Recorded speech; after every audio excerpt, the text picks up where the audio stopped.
Lost in the Script, episode 55. Couldn't think of a title for this one, so we're just gonna put it out for now. They have one later, maybe. Oh, but God. Man, another week in the bag. Hopefully, y'all had a good week. Not too much stress. I know that food prices. Sure is kicking your ass, because it's definitely kicking my ass. Bank accounts is definitely getting emptied out. Now, my bank accounts ain't getting emptied out. For those people, some people it is. Some people it is. My kidney just fine. But the gas prices, I know a lot of people still complaining about that. Although, remember those people who used to, especially in metropolitan cities, they would take their car to a parking lot and then get on the transit. They do that still. No, I'm saying now those people look like that's what you're supposed to do. Those fiscal people, yeah, look like the people that's doing it the right way now. So shout out to them and all those people that got to drive to work, man, and all everywhere else. But we're gonna start with a candidate that's been getting some steam amongst the black.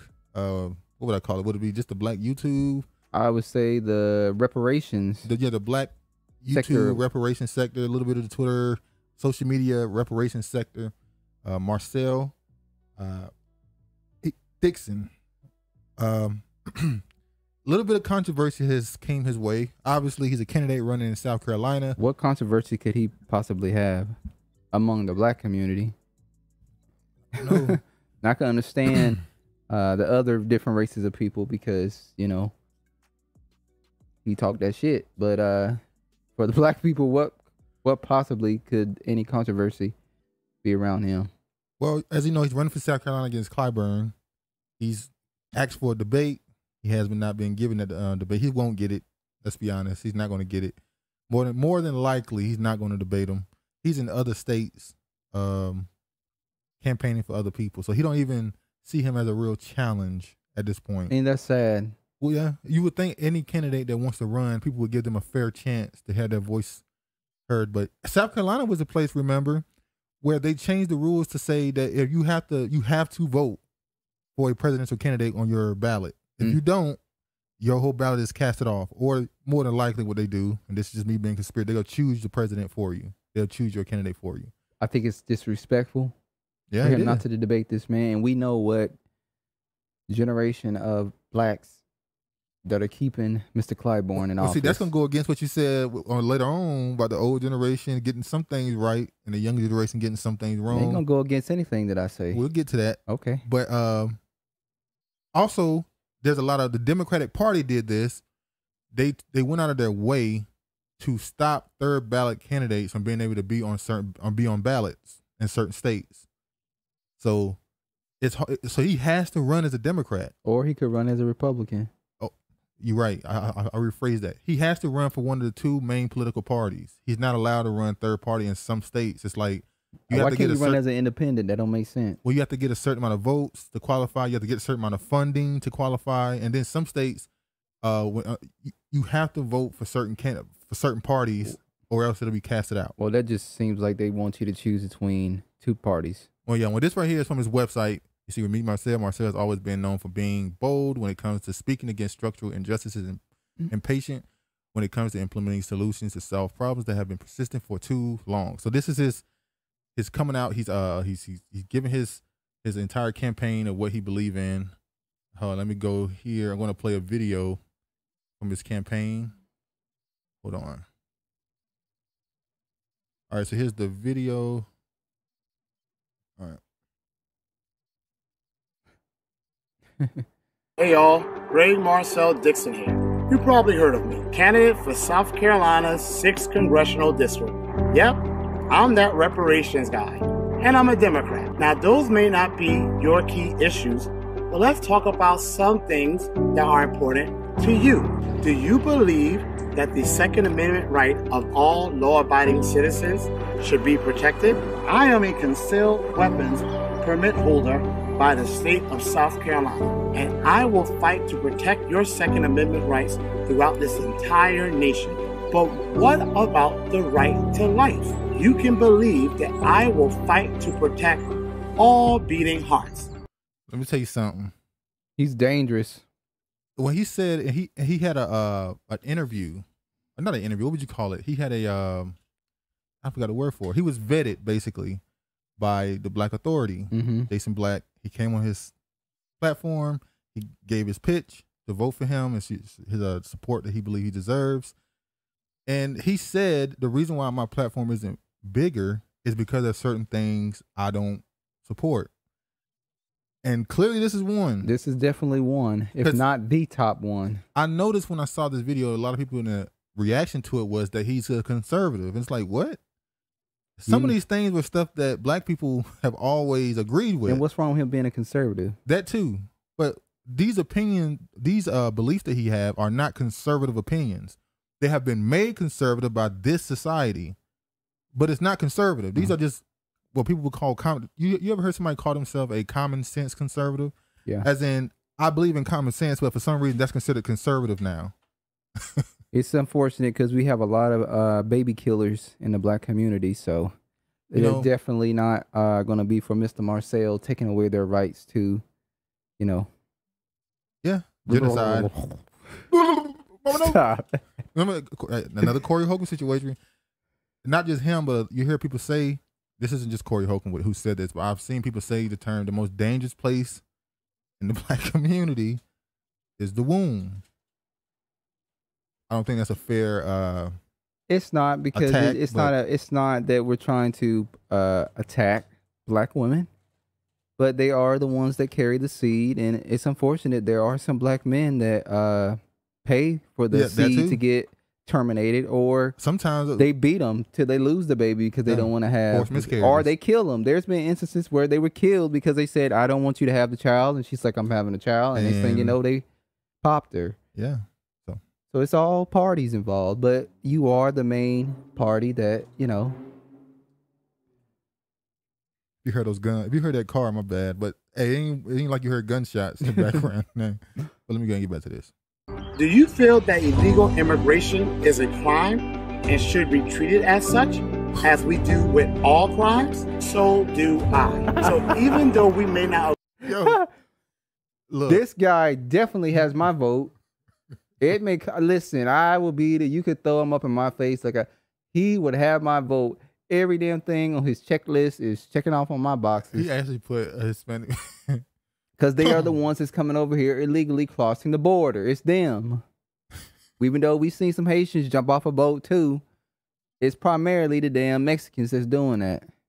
Agree on everything. I am sure we agree on a lot of the issues which are important. Exactly, sir. You got to repair Black America before we can fix America, which I ain't trying to save it, to be honest with you. Yeah, that's the part, I don't want to save it. But if you hear... the Black community does need to be repaired, but unfortunately, it ain't going to be repaired until it's time for it to be repaired. This is the separation season that's going on. I told you 2 years ago. Yeah, it's separation. We know there's two different groups. It's got to be divided. Yeah. One that's going to be here and one that's got to go. So this is his page here where he goes on his history, background, and why people should vote for him. Like I said, obviously you can agree or disagree with his politics or policies that he supports. What has he said that's been so... But it doesn't matter. If you disagree with somebody, you disagree. You can't tell somebody they wrong. Well, I can't tell you it's wrong, but I'm going to definitely question you about it. But... Yeah. So, it is what it is. It is what it is. But we'll go to one person that disagrees. But I am going to go into a deeper belief of, we're going to actually have to have a discussion about, there's more than one way to skin a cat. But you also can't, look, I'm always a person that try to have strong opinions or try to have things I deeply believe in, make sure I look it up, even find stuff I disagree with so I can strengthen my opinion. But I try to have an opinion and not let my opinion have me. I don't want a situation where I only believe stuff if it aligns with what I believe. And I don't want to be one of those people who won't even hear out another point of view. Well, I'm one of those people that you're talking about right now that was trying to get around to. I was saying me. Okay. That's just me. Well, you're describing me over here when you say that type if you of stuff. feel cut, that's you. But it's me that you describe. I'm not, there was not no shot. I'm literally talking about me. Yeah, you take shots. Because I'm about to say something. You take shots. I'm about to say something else towards another person. Okay. but I'm making a point. I'm not attacking. I'm not even saying I disagree. I'm just saying people need to be willing to, once again, more than one way to skin a cat. So one person I've seen that have disagreed with the candidate, to disagree with supporting the candidacy, is Yvette Carnell. She's not the only person. I'm sure a lot of people just say, his but platform. She definitely would be a person that you would go to, especially if you follow if her. If you're in this space, she's a person who's prominent. Yes, you would say, well, she talk about it. You'd be like, her feelings on it. You would follow what she says, but then again, you're an adult. You should know. You believe what you want to believe. You got to make your own opinions on stuff. Yeah, so I'm gonna play what she said here. This was an interaction she had with a caller on her show, and I guess the caller was trying to convince her that you should support him and help him build his platform. And this is what she had to say. Come on, like, did you reach out to Marcel and get him? I'm not reaching out to nobody. I'm not. Listen. I was here. Listen, let me tell you something. Playboy. I was here long before all these people got here. I don't owe him nothing. I don't owe him nothing to reach out to him. He didn't reach out to me. Did he reach out to me? But are we going to help him? Help him for what? I know he's going to lose already. Help him for what? I know how this book ends. Did Marcel ever help me? At least to get him on the debate stage. I'm not getting him nowhere. Shut up. I'm not getting him nowhere. I don't owe him nothing. Did he ever ask to help me? The people who took all of my talking points, they ever asked to help me? Listen, get off my line, Negro. Don't call here no more. Because these people here, they never asked to help me do nothing. These people here came and took talking points and ran off. And you're going to ask if I tried to help them. You want to go first? When we go first? You can go first. Okay. So I'm going to play. I'm not going to be devil's advocate. We both can't play devil's advocate. Just give your opinion and your point. Okay, I'm going to say this. Yvette sounds like a person that is feels unappreciated. She feels like she has been leading in this space from what she can see, and she feels almost like Marcel should be reaching out to her and asking to come on her platform. And I agree. And I can say I agree with that. But at the same time, you brought Mary Ann Wilson onto your reparations conference that you had, and you knew how that book was going to end. You knew Mary Ann Wilson was not going to become the president of the United States. Real quick. You think that's because she was a presidential candidate and had a much bigger platform already? But no, let me tell you why. Because Clyburn needs to go, and if we can have any candidate that we can get to replace Clyburn, and at least 70-80% of the things that he says aligns with your talking points, and at this point, even if it don't, we need to get Clyburn out of there. Point blank. Period. Now, interject here. Do you believe he really has a chance to win? I believe if he had people backing him and giving him more support, I'm not going to say he would win, but I'm definitely going to say he would get more attention, because what I think the caller's saying is we need people like you that are in this space that is, a supportive of reparations to get behind him, to put Clyburn under pressure where you have to acknowledge this man and debate him. So, okay, I'm going to go further what you're saying. If his platform grows to even make Clyburn acknowledge it, yes, would it force Clyburn to do some sort of change to his platform? But at this point, I don't even want him to do no change, because it would upset me, because I want to stay in my disliking him. You see how he's unwilling to waver on his opinion? He don't want to change it? Okay. So, yeah. Let me say we need to go. Okay, I'm going to start with this. How do we say you build a candidate in most communities? You usually get somebody who's from a community. You raise them up. Usually their family is more prominent. They're raised up in their family to understand the culture and the solutions necessary to fix the problems in their community. They go off the college and all this stuff. They come back to that community and they run for office there because they're born there. They know that place and they know what the problems is and how to fix it. They know the people and all that other stuff. So you're supposed to raise up your politicians, your leaders. But what if your platform is so small that you're trying to win on a bigger scale, can you really use that candidate? They can win a mayor race maybe, but can they win a governor race? Can they win a presidential race? Now hold on. Presidential is big. That's what I'm saying. So if a person has politics that are based off of local expectations, can you expect them to win something national? I think if he had enough people rattling around him in all these YouTube spaces that we see supporting this man and backing him, I think it would give him enough attention and shed some light on him to be like, Clyburn needs to debate this man. And so sorry to interrupt. So you just want you think the debate? I think the debate will be an awakening for some people. Some people are set in their ways; they're not going to change. Because if we sit here and say Marcel is a supporter of reparations, Second Amendment, all these different things, then Clyburn, what are you bringing to the table? You can't bring to the table. I've been doing civil rights and all this. Okay, that shit is old. What are you doing now? Because what we see that you're doing now is you're off busy helping other groups like Native Americans and different people, and you're no longer focused on Black Americans, which is what you got your start on. Yeah. Because we are still in the same place. We have not moved forward. And you're saying we have moving forward. But Marcel is saying, no, we can't fix America until Black America is fixed.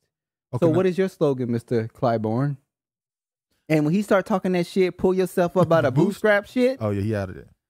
If niggas in South Carolina are still supportive of him, then we cut them off. Oh, which they cut off from me when he decided to support Joe Biden. Remember they was cut off then. That dude was watching and he was like, well, what if Biden wins? He's like, well, every man for himself. And that's what it But well, look, that's not what it is. So here's my second point. The other way to do this, what if your best point is, no, let's build the platform, grow it, and find candidates that can fit that platform. How about this? I think they're in Georgia. Well, he's in South Carolina, but they're in Georgia. He's like Georgia and South Carolina. Your vet is in Georgia, right? Yeah. What if I grow my platform here, right? Sorry. And any candidate that wants to run here, if I get the majority of the population in this state to agree with this platform, then I won't need to vet the candidates. The candidates will have to come and say they agree with this platform. So now I don't have to deal with the fact whether or not a candidate can win or not. If you want to win, you need my platform. I think that's the way she thinks to go about it.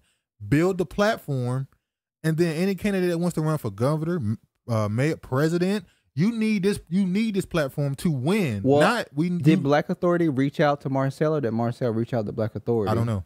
I think he probably reached out to Black Authority. I don't know. Maybe he didn't. Maybe Marcel came to him. Maybe Marcel feels like she wouldn't support him regardless. Or maybe Marcel doesn't agree with her lifestyle. I don't know. I mean, look at some of the stuff that he says in his But he didn't say anything. No, he didn't say anything towards that, but I'm just saying. Well, on Professor Black Truth, he did. Jason Black channel. I mean, Marcel, he's a Gula Geechee. Yeah. Which you said that it's the same thing as Creole, but but when we looked up his bio, it's like, they're the same thing as Creole. To me, Creole people are people who will tell you they got French in them and all this other stuff. Gula Geechee said we niggas, like we just niggas. Cause I've been like, the man sounds like he is a Creole. He's from New Orleans or something, but yeah. So, like I said, I think there's two ways of doing it. Some people think you need the candidate to build a platform. So if I put my platform behind a candidate and they grow, the platform grow. Some people say no, just build the platform and make it bigger, and the bigger candidates will come and need our platform. You think Yvette feels like they're the platform? I think she believes the reparations platform needs to grow. Yeah. If the reparation platform becomes necessary, for instance, in 2020, how many candidates said it came out and said they support reparations? We know they lying, but they said it on national television, which gave attention to it. So now you need to say you're pro reparations to even have ran in 2020.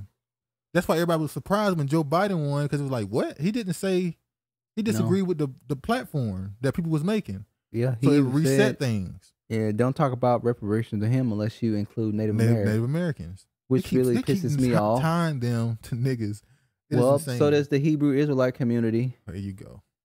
They tie them to us too. Well, even the reparationists, a lot of them tie indigenous communities, tie all this stuff to it. Well, who's indigenous? Well, see, that's where the discussion starts, right? So yeah, I just think it's a disagreement in how to build the platform.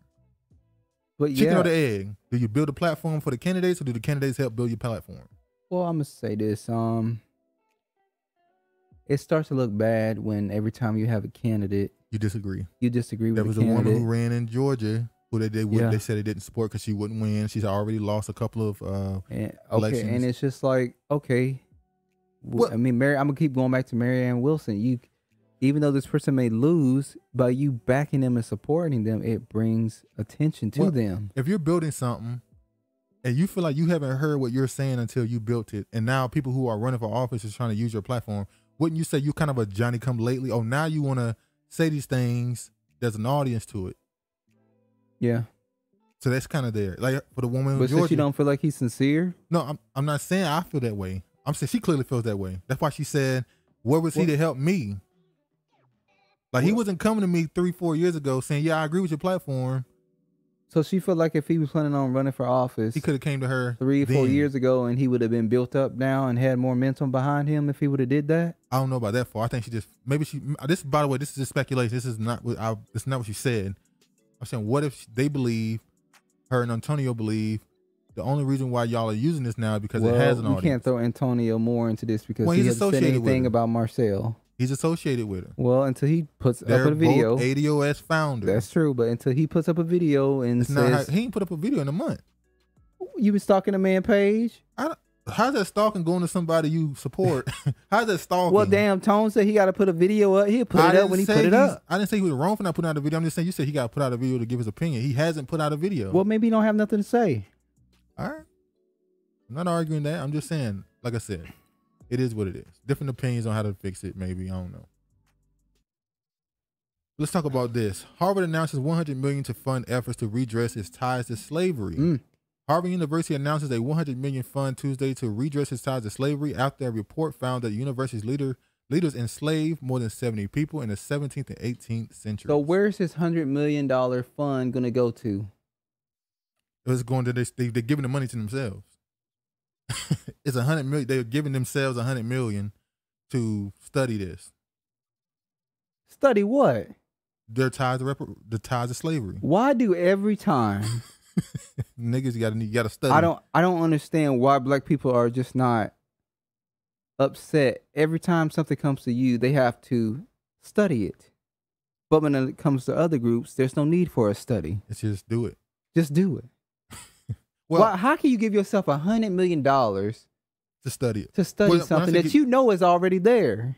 They created a $100 million budget for themselves. I think they said that Harvard is now worth 50-something billion. Something like that, 57 billion or something. Please make it make sense why they need a study. I guess they're trying to say, how deep was it? No, we How many gonna go into it and find out why they really doing this. So now I'm gonna show a video right quick. Harvard, remember, are tied up into that lawsuit with the woman who is suing because they used her grandfather and his daughter, if I'm not mistaken. Yeah, They used their likeness in she did a wonderful breakdown Explanation of it, on the reparations thing that we probably did like 2 months ago. Yeah, it was like last year around November or something, maybe. She did had excellent talking points. Yeah, I forgot her name. I'm sorry, but this is her grandfather here, and she basically tried to tell Harvard to stop using that and give the rights and license to her ancestors back to her.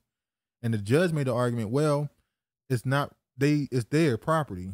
He was allegedly enslaved. If the picture would be owned to the person who took the picture, and they have the rights to the picture. And they still going around showing this. Still. Now. And then they got the nerve to put them in. There you go. Now they were doing the $100 million thing. Now she's coming back like, hey, well, if you really want to make things right, stop using my ancestors' likeness. So let me let her say right. They're not going to. 169 years ago, Harvard University supported and fostered a celebrity scientist, a man named Louis Agassiz, who, just as the time that Darwin was educating was educating the rest of civilized society that we all come from the same place. Agassiz was perpetuating a different kind of science under the banner of Harvard. And Harvard supported Agassiz as he went down to a southern plantation and he dragged 2 enslaved people under the banner of Harvard. And Harvard supported Agassiz as he went down to a southern plantation and he dragged 2 enslaved people, many more enslaved people, but the enslaved people that are the ancestors of our client, into a studio in Columbia, South Carolina, for the stated purpose of proving the inferiority of the black race. Renty was dragged into the studio and they took the only thing that hadn't been taken yet from Renty, and that was his image, because he could not own property. And since 1850, Harvard has had some role in that. And they continue to keep the image and use it for profit and prestige. This case is important. Tamara Lanier, I'm sorry, that's her name. Yeah. Because it will test the moral climate of this country and force this country to reckon with its long history of racism. And specifically, this case will force Harvard to look at their complicity as it relates to slavery and finally answer the questions about their role, and also to acknowledge that I'm the linear descendant of Renty.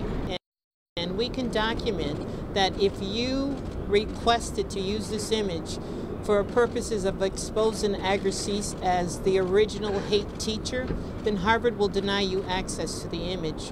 What I hope we're able to accomplish is to show the world. If y'all anybody y'all there noticed that the internet has been tripping? The internet has been very slow. Yeah, they want you to get that 5G. Yeah, haven't got it yet, but it seemed like the internet has been very slow. I mean, I called Amazon. I had to call Amazon, and even the Amazon caller said our internet is slow. Our computers are moving slow. I'm sorry. I'm like, what is going on? World who Renty is and tell that story. But do you want, if you get possession of this photograph, will you make it available for everyone to see? We want to take it on tour before it's loaned out to museums, so people who are the descendants of the slaves can see it in Detroit, can see it in Oakland, can see it in... How did Ben Crump attach himself to this case? Let me tell you something. I say what I say about the man. He's an ambulance chaser, but he's a hard-working man. Say what you want. The man works hard. You know how many cities he has to fly to weekly? He is everywhere at every moment. The man is a Freemason. Oh, yeah. We obviously know that. He's boule, but yeah. In St. Louis, Los Angeles, and they can learn the lesson of Renty. They cut him off, too. They're like, here we go with the... Here we go again with the Negro speech. The Negro speech. But, yeah, we couldn't understand you after you said people. All they do is dirty, don't they? So dirty. Did you want to read from here or the actual Harvard one? Which one did you read? I read. Well, I swear they have so many. It's hard to read these articles with all these ads. All right. Harvard University announced a $100 million fund Tuesday to redress its ties to slavery after a report found the university leaders enslaved more than 70 people in the 17th to 18th centuries. The report, written by a committee appointed in 2019 by Harvard President Lawrence S. Bacow, found that slavery thrived in New England from its beginnings, including at Harvard. Many who read the report would find it disturbing and even shocking. The university's president said the fund will go toward the recommendations in the report, which include efforts to improve educational opportunities for marginalized students and partnering with historically black colleges. Now, hold on. Marginalized students and marginalized minority, that's what that means. Underprivileged. We know that language. Every time you say marginalized, that's not being specific to Black Americans. That's saying marginalized students. So that can be Asian, right? Now, wasn't it Asians that sued? They sued, was it Yale? Yeah, because affirmative action was stopping them from being more dominant in the schools. Mm-hmm. And partnering with historically black colleges and universities, it also recommended memorials, research opportunities, and curricula that honor enslaved people and acknowledge the university's ties to slavery. No money. That's the point. Never no money to you. The report found that between the university's founding in 1636 and 1783, Harvard faculty, staff, and leaders enslaved more than 70 people, many of whom worked and lived on campus. We saw that with Wake Forest? Yeah. Where they had people on campus would rent slaves to come on and clean. I don't know what they did. They just rent slaves to come on campus. Yeah. I don't know what they rent the slave to come on campus to do? They'll probably say clean and stuff. They would clean him. Slavery of indigenous and African people was an integral part of life in Massachusetts and in Harvard during the colonial era, according to the study's findings. So now they're including Native Americans. Well, is that Native Americans? It says indigenous. When you hear the word indigenous in the United States, what do you think of? Who was it that called black people indigenous and had to come out and apologize? We didn't figure out the name, who it was in the last video before. We still didn't look it up, so we can let that go. But it was a politician. Y'all can look it up. That called nobody that disagreed with you, but we haven't looked at the video yet. Let me get this on. They called Black Americans indigenous. Yes, so we are indigenous to this land, but I'm speaking in their language. When they say indigenous and African people, who they talking about when they say indigenous? Like I said, they call Black Americans indigenous. Yeah. Let me just finish going. The university had extensive financial ties to profit from slavery in the 17th and 18th centuries. Some donors had ties to slave trade through plantations in the South and Caribbean islands and through textile manufacturing operations in the North that were supplied by cotton grown by enslaved people. So now the university, now they're going to include the Caribbean into their argument. That's true. Now they definitely are trying to bring in the Caribbean thing now. Which is, they seem to all be on one accord. Let's muddy the waters, include the Caribbeans and other groups so that we don't have to give y'all shit. Okay, let me ask you a question. What do you think is the point of all these corporations and institutions coming out admitting and quote unquote studying their ties to slavery? Because it's rampant since like 2016. It's the biggest thing every corporation. Well, they're either coming out because they know we're in the age of information. Truth is being exposed, so they're trying to beat it before it gets there. But what happens or we if can we go find with your out theory. Because you have a theory. I know, but what does it benefit them telling us this? It makes them seem like empathetic. They turn over a new leaf, and they're not into what their forefathers did. They're willing to make amends. But when we find out on our own, nothing changes. Whether they tell us or we find out on our own. Yeah. I believe that the reason why this is happening is for integration to fully complete. Well, they've been doing that. There's still a lot of rage and dislike at the idea of interracial dating. And as long as that's there, even people who do it will feel a certain sense of betrayal and othering. Do they feel betrayal when they do it? When their reaction said they do. How so? They clearly people react differently when they do that. I'm just saying a lot of them tend to act a certain way. What if the reason why they're doing this is to once again close the gap to give that hug that we always talk about that black people want so bad from white people? What if this is their hug? Not a sorry. We get to intermix with one another. That's the hug. This is not a sorry, because remember, the United States government has given informal apologies. They have not apologized as a government because you would then be able to sue. I didn't know that. If they apologize, you can sue. Is Harvard apologizing? They're not. They have not directly come out and apologized. And if they did, they would give the direct names of the people that was owned, and those people will be able to sue them. So their apology is for us to be able to lay up with them. It's not just Harvard. I'm saying these corporations in general. We see banks doing it. Listen, colleges, all type of corporations. This is a plan to me, because it doesn't get talked about anymore, but the population of a particular group is dropping. Mm-hmm. And in order to combat that, you need other people's population to drop or to mix. Well, I don't lay down with animals, so that's not gonna happen with me. So maybe they'll be lucky and find a couple blacks that are willing to do that, but they're not gonna find it this way. I don't think you need to tell people that. I trust you. What you mean? I don't need to tell people that we're discussing this. They need to know.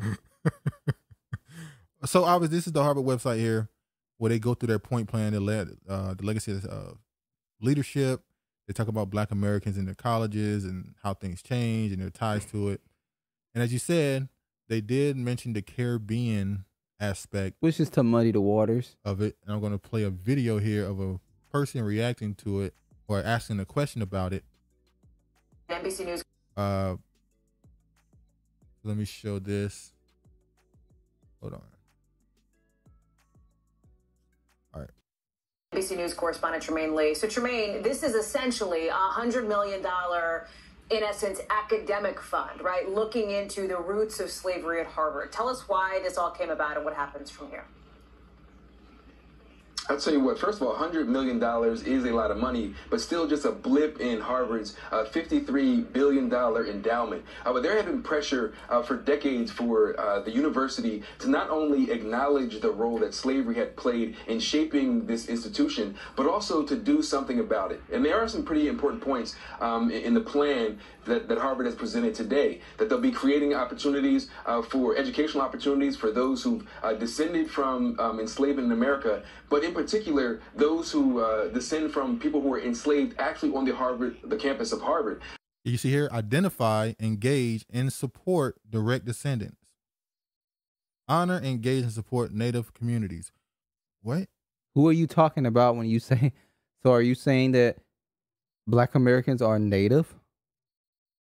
But this part here, identify, engage, and support direct descendants. So if they acknowledge that they are direct descendants from people who founded it, the people who are descendants of that person who founded it, which would be obvious that they built wealth off of this, would they not be able to sue them? Yes. Not the college itself, but the people who are descendants of the founders, of the people who own slaves. Now it says faculty, teachers, all kind of people own slaves. So how does that go? You're just gonna walk up to those people, hey, sorry, this happened in the past. Let me set up a college fund for your great grandson or granddaughter. Is that how that's gonna go? I don't want no college fund. That's what they're gonna always get. Hey, give me the money.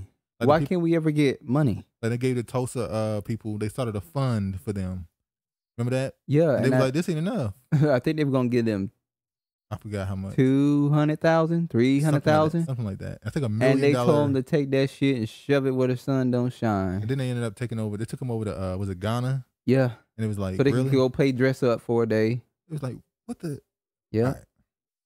But one other point that I think is really important is that it said it will, again, create programs for HBCUs, but also it will engage with the descendants of enslaved people in the South and the Caribbean. There's a big debate right now in the reparations kind of community about who should rightfully get reparations from America. People who descend from American enslavement, without fully acknowledging that the slave trade was indeed international, and there were ties between the Caribbean, the South, and New England. So I think that's a pretty big deal. Now you can't tell me he tied it to the debate going on right now. So for some reason they want to include other groups, and I don't really understand why. Because if the Caribbean were brought here, then shouldn't they still be here? Yeah, they're considered American. They're American now. They've been here for a while. Yeah. I'm sure there's a lot of people who came here in the early 1800s, Caribbean maybe. They would qualify. But I don't understand what they're trying to do. It's like, we get that. We acknowledge that. We know that they came from the Caribbean. Not everybody came here directly on a boat. Some people came up from the Caribbean. I'm going to interrupt you. I saw a debate going on, and I saw a Caribbean person say to a Black American, you know how you hear you don't even know what country you come from. Yeah. He said, you don't even know what island you come from. It was like, wait, what? Is that bad now? What he was trying to say was all Black people in America at some point had to come through the Caribbeans to get to America. And it was like, why is he talking like the quote unquote motherland is the Caribbean islands? When he said that, I was just shocked. Like, that's how they think? Like, y'all had to come through the islands? Because they're always trying to minimize Black Americans, make us look so small and lower than what we are. They have to make you feel bad about yourself because they always have to latch themselves onto you to get any sort of acknowledgement or be seen. When this person here, Movie Monster ADOS, it's the person who I saw that video from. They said Harvard's plan is just an elaborate scam to dilute any reparations owed to Black Americans, ADOS, by adding Caribbeans into our claims. So a lot of people was already on it, like, it's like everything they do, we already done scouted you. We know what you're gonna come up with next. So if we go to the next video, and in this video, there was a I remember that. I'll go to this one. Remember that was a few years ago now. 2 years. When what's his name? Don Lemon got into it with April Ryan about Kamala Harris being a Jamaican. And this is another point I wanted to make about how the ADOS movement was like lightning in a bottle. I meant to make this point when we were talking about Yvette and her unwillingness to support Marcel because she believes she's going to lose is pointless. How the platform, her and Tone's platform, ADOS, grew in lightning in a bottle because you had Kamala Harris, who announced she was running for president on Martin Luther King's Day. So you had this woman attaching herself to the ultimate of blackness. You say Martin Luther King is Black American. That's what you think, Black American, black. She attached herself to him, and she was pretty much acknowledging, I'm black. And then you had Tony Yvette come out and say, she's not black. She's Indian and Jamaican. She has no ties to the history in this country. She does not understand, da-da-da-da. So while you had all these black people who was like, oh, she running, this black woman running, and say, who is she? Let me look her up. They found ADOS saying she ain't black. There was other platforms that was saying she wasn't black too. I'm not saying they're the only one, but they grew the fastest. It grew fast. It just like lightning in a bottle, like I said. And then it grew so much, so by the time her campaign or presidential run started, she had to drop out first because she had no support. Because not only was people saying she ain't black, she Indian and Jamaican immigrant, they were saying, oh, and look at her record. Look what she was arresting people for this and that. She held people in prison allegedly. So that whole thing, the truancy law. Yeah, the truancy. That whole thing was a lightning in a bottle. So it was such lightning that Don Lemon, even he said she's Jamaican, got on national television. She's Jamaican, and told April Ryan there's a difference. Remember this? Color, but she is a black woman. Okay, that's why I agree with that. I agree with. And to interrupt, April Ryan was pushing what the second Kamala Harris ran. April Ryan right here is saying what everybody immediately was going to think. This black woman running for president. There's nothing else to think. Well, that was her job. That's what I'm saying. But she's pushing what we were supposed to already be. By this point, we're supposed to be 100% behind her like Obama. Nope. It was too late. I remember when there were people who were saying if she don't win, this is an indictment on the black community because y'all supported Obama and not supporting her. Kamala started her presidency run when she was, wasn't she on that trial with that guy that was trying to be Supreme Court Justice? Oh, Kavanaugh. Remember she was grilling him and she was acting like a black woman and doing all these mannerisms and she was that's how she was presenting herself. Yeah. But you have people like the Black Authority who was like, Kamala ain't shit. Yeah. We know you're running for president, and when you start running for president, we're going to get you. And she ran. and she ran for president, and they all got her ass up out of here. See, that's why you're right. You have people like Jason Black who was like, nah. He said it from the beginning. He was on it early. I know you're going to run. We're going to be on you. And you're a fake and you're a phony. Then you had ADOS who came. They was already doing videos and setting up their platform. They already had their platform.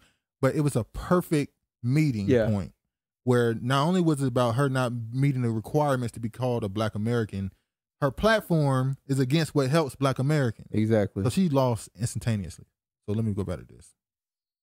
Color, but she is a black woman. Okay, that's why I agree with that. I agree with that. But is she African American? No. But is she African American? There's a difference. There's nothing wrong with that. No one is trying to take anything away from her. Let's go down into her lineage. I think you're falling into the trap of that. All she had to do was say, "I am black, but I'm not African American." That's it.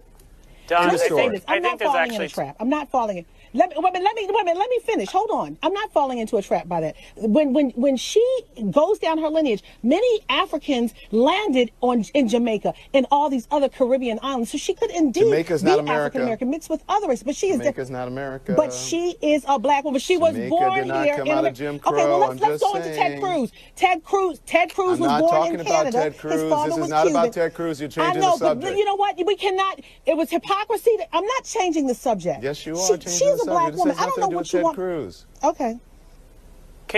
Can I just say something here? I think there's two. Wait a minute. So she's trying to say Kamala Harris might have had an ancestor that came to America, but then went back to Jamaica. So technically, she may be African American. No, she ain't African American. She had an ancestor that brought their ass from Jamaica, and then 30 years took their ass back to Jamaica. She's still a fucking Jamaican. That's how it go. Your thick ass neck. There you go. You know how Travis is. Let me tell you something, Travis. Don't deal with the big women. What you mean, my lad? Oh yeah. Well, that was the old what you. You trying to talk that about? Was the old you. That was the old you. New you don't deal with it. Travis like, I'm gonna leave that alone. No, I don't like little thin. You a Negro. Size 6, 7, 8. Let me stop because there's some people who are petite black women who think that black men don't like them. That's not. You know, and that's not true. That's not true. All we ask for is that you have some ass. Well, they can't help what you got. Do some squats. Be grateful for what God gave you. That's true, but you can always do some squats to get, Travis don't want you to come as you are. All right, I do want you to come as you are, but when you work out with me, we can do some squats. Let's move on, Negro. So this video is of this woman here, and listen to what she had to say. You haven't seen this, have you? No, I didn't see this one. I think you did see it. I swear to God. Let me see what it said. How about we don't have to accept somebody who does not believe in extending temporary protection status to people who are fleeing from an inhumane environment? No, we don't have to. Now remember, Marcel's platform is deport illegal immigrants. And her platform is to extend their ability to stay. And this is a black woman? See, hold on. I wasn't comparing. See, I was not comparing. I'm going to compare it. You see, this is why the black men and the black woman are so, because we can't even come together on something. She talking about making it easier for him, and he's like, no, we need to get their ass up out of here. There's nothing wrong with people immigrating to America. They just need to do it the proper way, like everybody else does. Which means you apply, you wait until you're approved. That's how it works. I wasn't trying to point out the genders. Well, it's sorry. It just so being to happen, to have happened. So I'll point it out for you since you're scared to say it.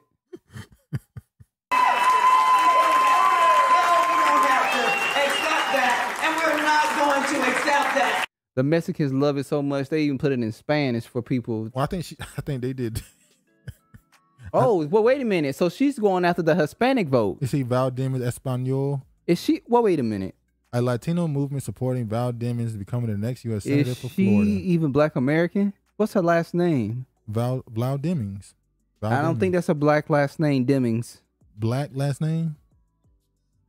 Black American last name. I say, is she black American? I don't know. See, I should have looked at this so I could have researched it and saw if she was black American. What's the difference? Because if she not black American, then that explains everything, and I'll go back on what I just said.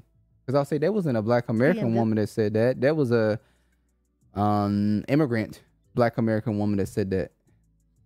All right. So next part, the Asians. Now, remember earlier I told you I was going to make you point out how you have different opinions? Well, no. I'm talking about the older people in South Carolina. Me finish this. I was talking about the older generation in South Carolina. Look, y'all, you know he bleeded me before I cut him. He already trying to stop from saying something. Hold on. Didn't I say something earlier? No. I said something earlier. I said the older black people in Compton and LA are like, we need to get these fucking Mexicans up out of our community. But the younger black people are the ones that's integrating with them and keeping them there. Did I not say that? So he's trying to stop me from getting it out. It's a yes or no. He won't let me say. I was trying to open up. It's a yes or no. Did I say that earlier? Before I set it up. Let me set it up. It's a yes or no. Did I say that earlier?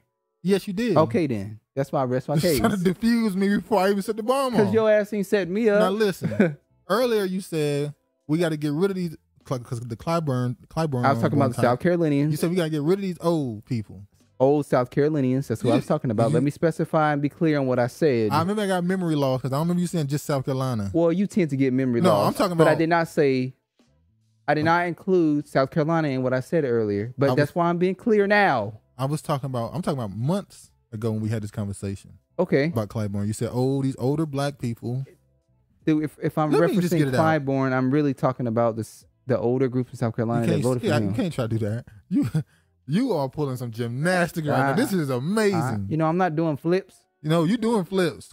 But I'm just making my case be known what I said and be clear on what I said and what I meant. This is an older black lady in California who was on her grind talking about how she feels that she's being treated by these other communities.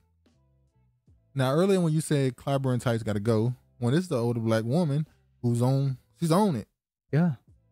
Let's see what she has. And I'm glad we still have these that generation here that can, be able to say these type of things, because some of them don't. Now to y'all that watch that listen to this consistently, know what he's saying. You know I'm right. Let's move on. Marginalizing our voices, we'll just be invisible here. You talk about Asian hate, you have no idea. You've never been enslaved. Have you ever been a slave? No. You talk about the Asian hate, which I agree is bad. It's nothing like what black people have gone through. And we built this city, and now we're being pushed out. You should be ashamed of yourselves. And like Brenda Barrow said, if you run for office, we're going to make sure you don't. And I'm going to make it my business to make sure each and every one of you are on the newspaper Monday morning, and we're going to do a march.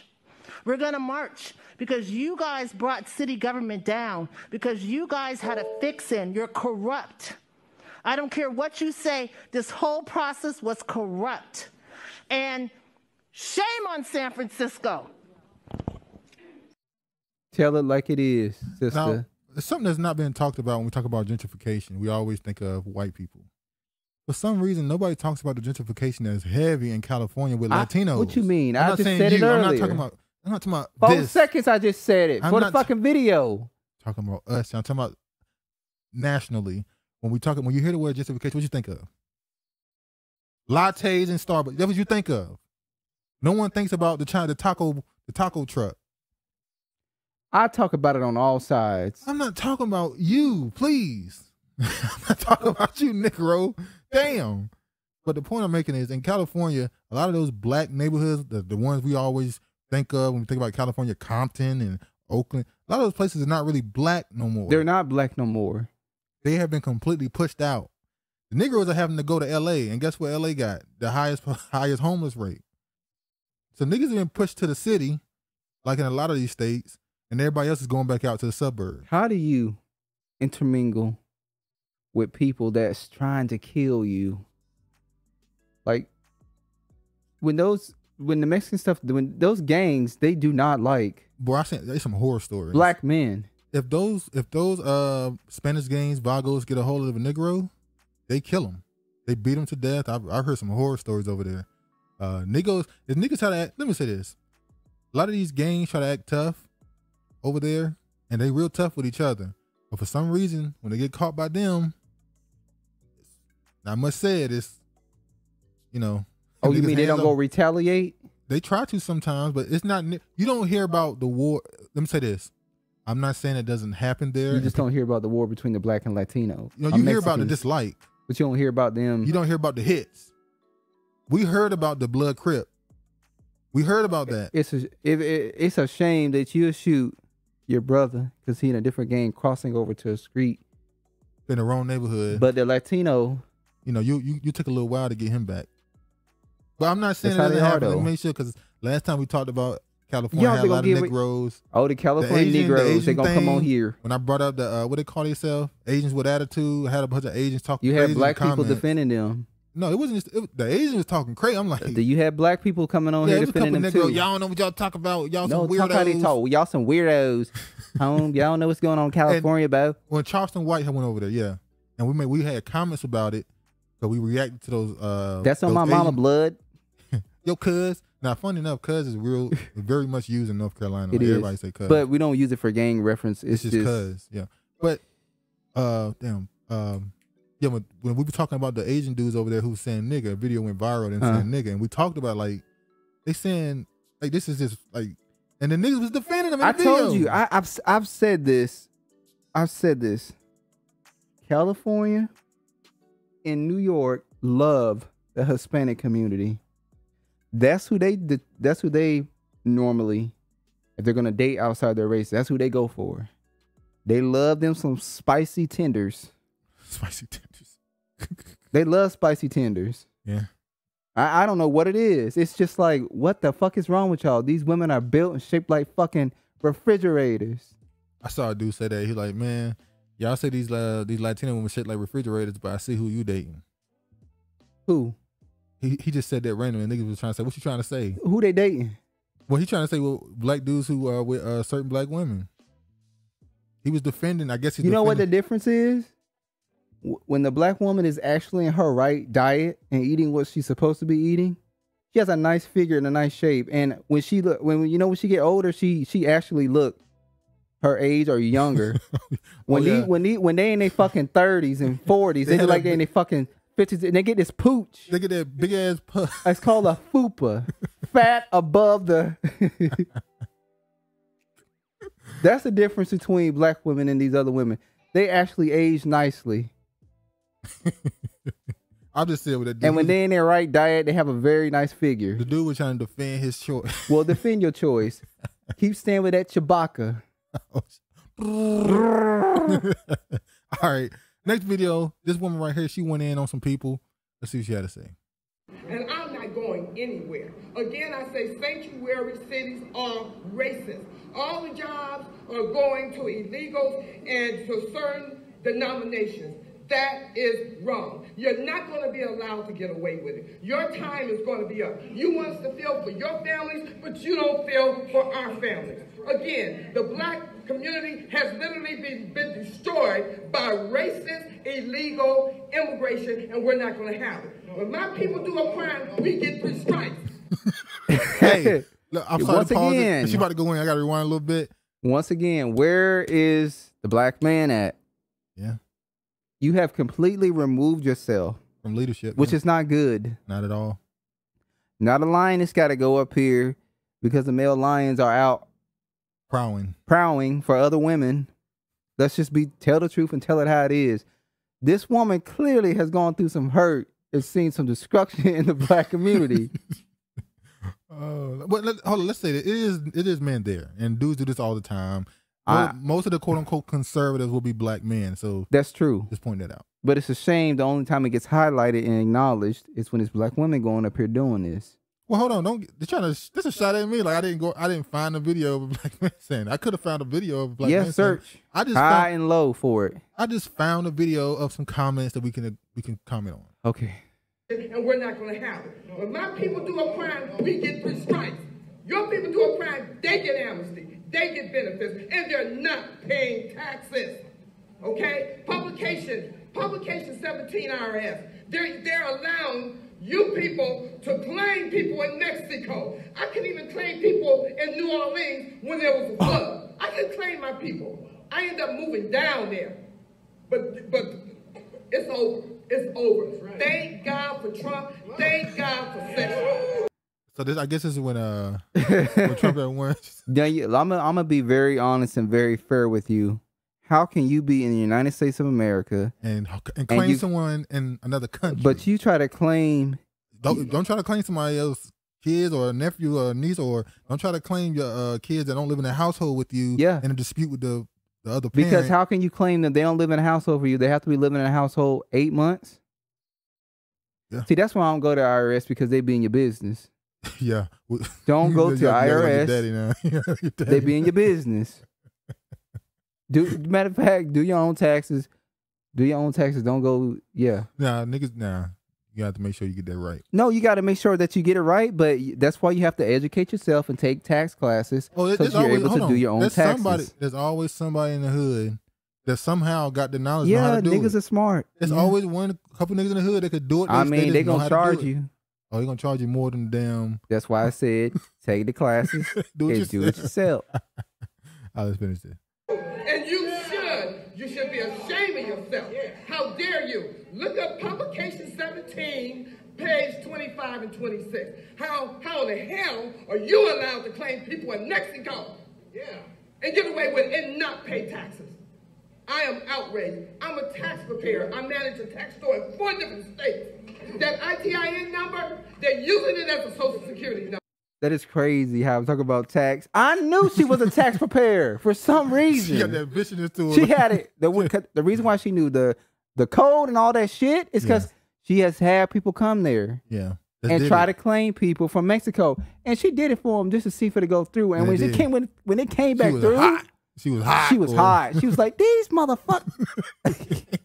And she probably saw the tax reform that come back. And the money they get back, like, they ain't pay no damn tax. And they getting all this fucking money back. Getting 6, 7. They got about 10 damn people living in a household. Let me tell you something. Let me say this.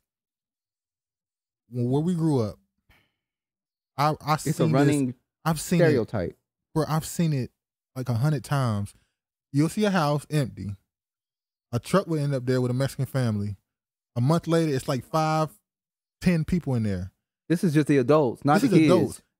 6 months later, 3 of them done moved out, and they got these big-ass expensive trucks. And they work at the same plant that my cousin didn't work at. Yeah. But somehow, they can afford to buy houses, trucks. How you afford this working the same place my cousin work at? Because they all living in the same house. They're splitting the bills equally, and they're saving their money. And they're being paid under the table. They pay no taxes. That's true. So while my cousin got to pay taxes, and he getting by. Well, hell, that's just like the other people coming in here, and they get these loans for their businesses too. Yeah. And then once they pay it off, they switch the name, and one of their other family members come here. I think it's like every 5 years, every 2 years, they just switch it. Once again, in our neighborhood, we had a bunch of Arabs running the store, and that's how they did it. Every couple of years, it'll shut down, and a new person will come. We be like, oh yeah, hey, what happened to old buddy? He used to own this store. Oh, he's back in and I run it now. No, his ass done took over his store, and he's taking over his store. They done did a switch. But here's the thing, I ain't mad with him.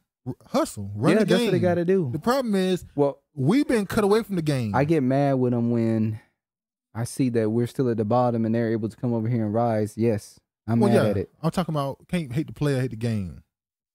Well, you got to destroy the game. And they disrespectful too. Oh yeah, they all disrespectful. I was in the store when we went down there to see our family. I went in the store one time. It was an Arab dude running the store, and a black dude was going to the counter to pay for something. And he was just talking crazy to this black dude. And he still bought? I'm looking at. Did you buy? No, I went there to get some money out. I needed to get some money. I need some money, get some money out of my account. And you still stayed there. So you talk about the problem. Now you're making me feel. You talk about the problem, but you don't leave either. So don't talk about this black man. No, and you did the same thing. I wasn't about to attack the black dude. I was about to say how he was talking to his customer, and he had to be Travis. He was like 16, and I said they're taught to view things a certain way at a very young age. He looked at it like I'm 16 and I'm running the store, and you in here buying from me. And it was just like, if we don't buy from you, this store shut down. They ended up shutting down. Remember we went back down there? That same store shut down now. So I was like, hooray, I guess. All the social security numbers that you don't steal, and it's going to be shut down. She's mad, boy. She mad. Remember when I said when Trump ran in 2020 that he was going to get, I said he going to get 20% of the black male vote, and I said he would get 12. I said he would get 15% of the black female vote. He ended up getting 12% of the black female vote, and he got 20% of the black male vote. I think he gets more if he runs again. He might crack 30. The thing is, black people are tired. And if you have a candidate that is providing the talking points and in agreement with what they're saying, then why not vote for them? And see, that's one thing that I was in disagreement with when they were talking about down ballot Democrat. Yeah. It should be down ballot, period. If there's a Republican that you agree with, vote for him. Well, I think they were saying that because you have to align yourself to a party. And if they can only win with you, we understand that the Democratic Party can only win if you vote for them. Then you have power and leverage right there. So you should vote for them, but only the candidates you like, and ones with certain platforms, as we talked about earlier. But if there's a Republican that views align with me, I should vote for them too. If I'm agree with them, why not? Well, you don't have any power in in that party. It doesn't matter. That person needs to be that. Well, no, you just don't vote for that person. If the Democrat can't win, what's the difference without your vote, and you vote for the other person? It's going to be the same effect. Why do I not have to vote for him? Why can't I just vote for him? I didn't say you can't. I'm just saying if the person needs your vote, whether you vote for him, if you vote for him, they win. If you don't, or if you don't vote for them or vote for the other person, they lose either way. Because they need to see it's a blowout. We were not. This community was not in agreements with you. We chose to align ourselves with this candidate. And if you want our vote the next time this come around, all right, then you're gonna give us what we want. As you can see here, the body of missing Texas National Guard soldier was recovered. The 22-year-old Evans disappeared on the waters of Rio Grande after attempting to rescue 2 migrants crossing from Mexico into the U.S. The 2 migrants was crossing the water. He jumped in to try and help them, and he ended up dying. They found him finally, and I'll show this to say they wouldn't have done that for you. Well, the Hebrew Israelite community would say he was. What does got to do with them, man? He was helping other Hebrews by going into the river and trying to save them. It's a sad case that this man lost his life for illegals crossing the border. This black man lost his life trying to save people illegally crossing the border. And some people would say, well, they're suffering. They're coming here because, well, you know what? That's y'all fucking problem. Y'all done had plenty of people that have came to the United States. They could have gotten their education. They could have built themselves back up and went back to Mexico. Well, I've been in Mexico. The places where I've been, it wasn't that bad. Yes, I was at a tourist area. Exactly, so don't even try to use that. But hell. Hold on, and not only were you at the tourist area, you was too scared to go to the real area. You damn right, because I'm a nigga. And when they see nigga, they see that I got a gun that could once again take out their damn line. Oh, here you which go. I wasn't over there for that. You see? Oh, they won't get you for sex tourism. They won't get me for no sex tourism because I was there with my old lady. I'm just saying and her ass was the one that wanted to go off into La La Land. Talking about no, we don't need to see no sightseeing. We stay in the tourist area. I don't need to see these people. I don't give a damn about nothing over here. Even drink the water. No, the water was how do you say it? What? We couldn't drink the water. You couldn't even wash your hands. Water wasn't potable. Yeah. We at the airport. Oh, they tell you at the airport in Mexico, do not drink water. It's not potable. Motherfucker, then why am I washing my hands in the bathroom sink with this? Is this shit bowl water I'm washing my hands with? I tell you what. I wait till I get on the plane and wash my hands. And she in there taking a pill, drinking water. I'm like, what the fuck you doing? Don't kiss me. After you brush your shitty mouth, then we might kiss. Let me read this. The department previously said that the Friday Evans hopped into the river after witnessing 2 people who seemed to be drowning as they attempted to cross into the U.S. Evans was working with Operations Lone Star and controversial program started by Governor Gregg a year ago that is meant to crack down on unauthorized border crossing. Are they trying to blame this on the Governor Abbott dude? Oh, because he was part of a program. No, it's not the governor's fault. Oh, he was part of this controversial program that he wouldn't have been there if it wasn't for him. We are heartbroken to learn the death of SPC Bishop Evans. He heroically served his state and country. The search effort was delayed Saturday after dive teams had to call off their efforts due to the river's fast-moving current. The search resumed on Sunday, according to Texas Military Department. So what happened to the 2 illegal people? Didn't find that out. I would imagine they got over. I imagine they survived, and then there's over here, and I got a taco truck stand and everything. But you know, that's how it go. Hold on. That's how it go. All right, yeah, so. Sad story. Another one. As Patrick Loyola, family mourns, African American and immigrant communities cry out for justice together. Many of us are refugees and immigrants. We came to America for safety and you. Well, we see how you tried to, sorry for your loss, and prayers and thoughts go out to your family. But we definitely see how you try to lump him in with, try to do the African American and immigrant community thing. I have a theory. Hold on. I read his article. I'm not going to read it all right here. But all this person is doing is making a comparison that this killing of him, this Congolese immigrant, I think his family came here 6 years ago. They're trying to make the case that this killing has brought the fight against police brutality and the police killings to not just include not just Black Americans now, but the neglected immigrant community. The neglected immigrant community. So we haven't included them into the argument as much apparently as we should have. Yeah. The neglected community that says that they agree that they are not harassed by the police, and normally when they're pulled over and the police officers hear their accent, that they tend to not treat them like they treat African Americans. That community. Yeah. So let me read this. Yeah.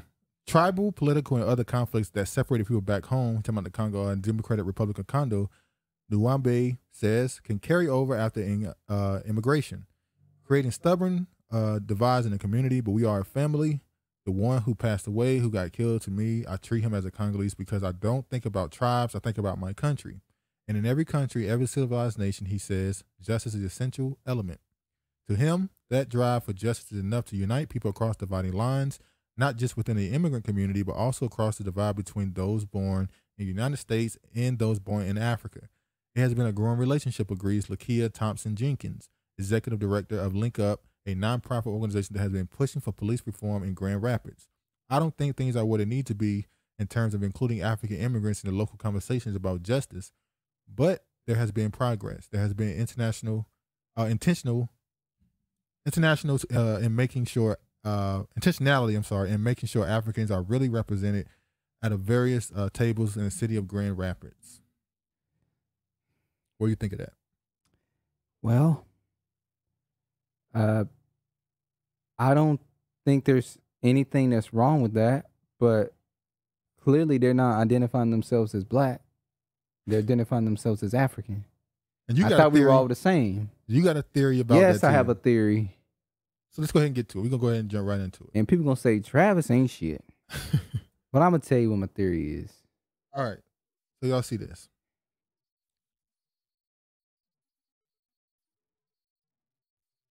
I'm having a hard time getting over the New York Times story about the police execution of Patrick.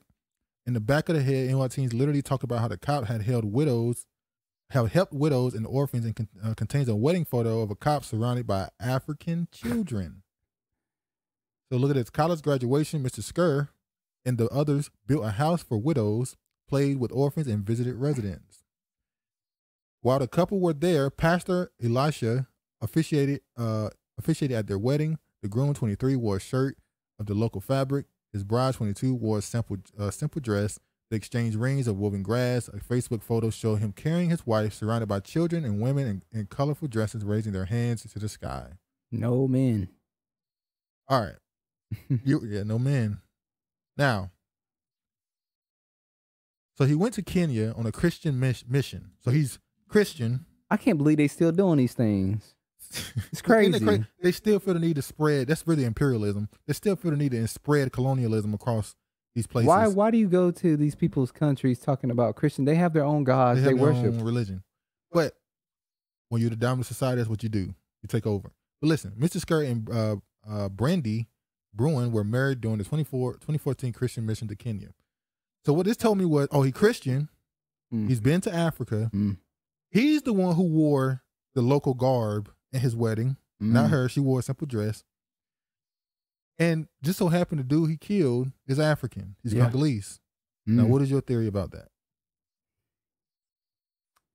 I just find it very strange that a white police officer who's in a Christian mission group that travels to Africa ends up killing a Congolese man, and now this is the bringing together the African American community and the immigrant community in Grand Rapids, Michigan.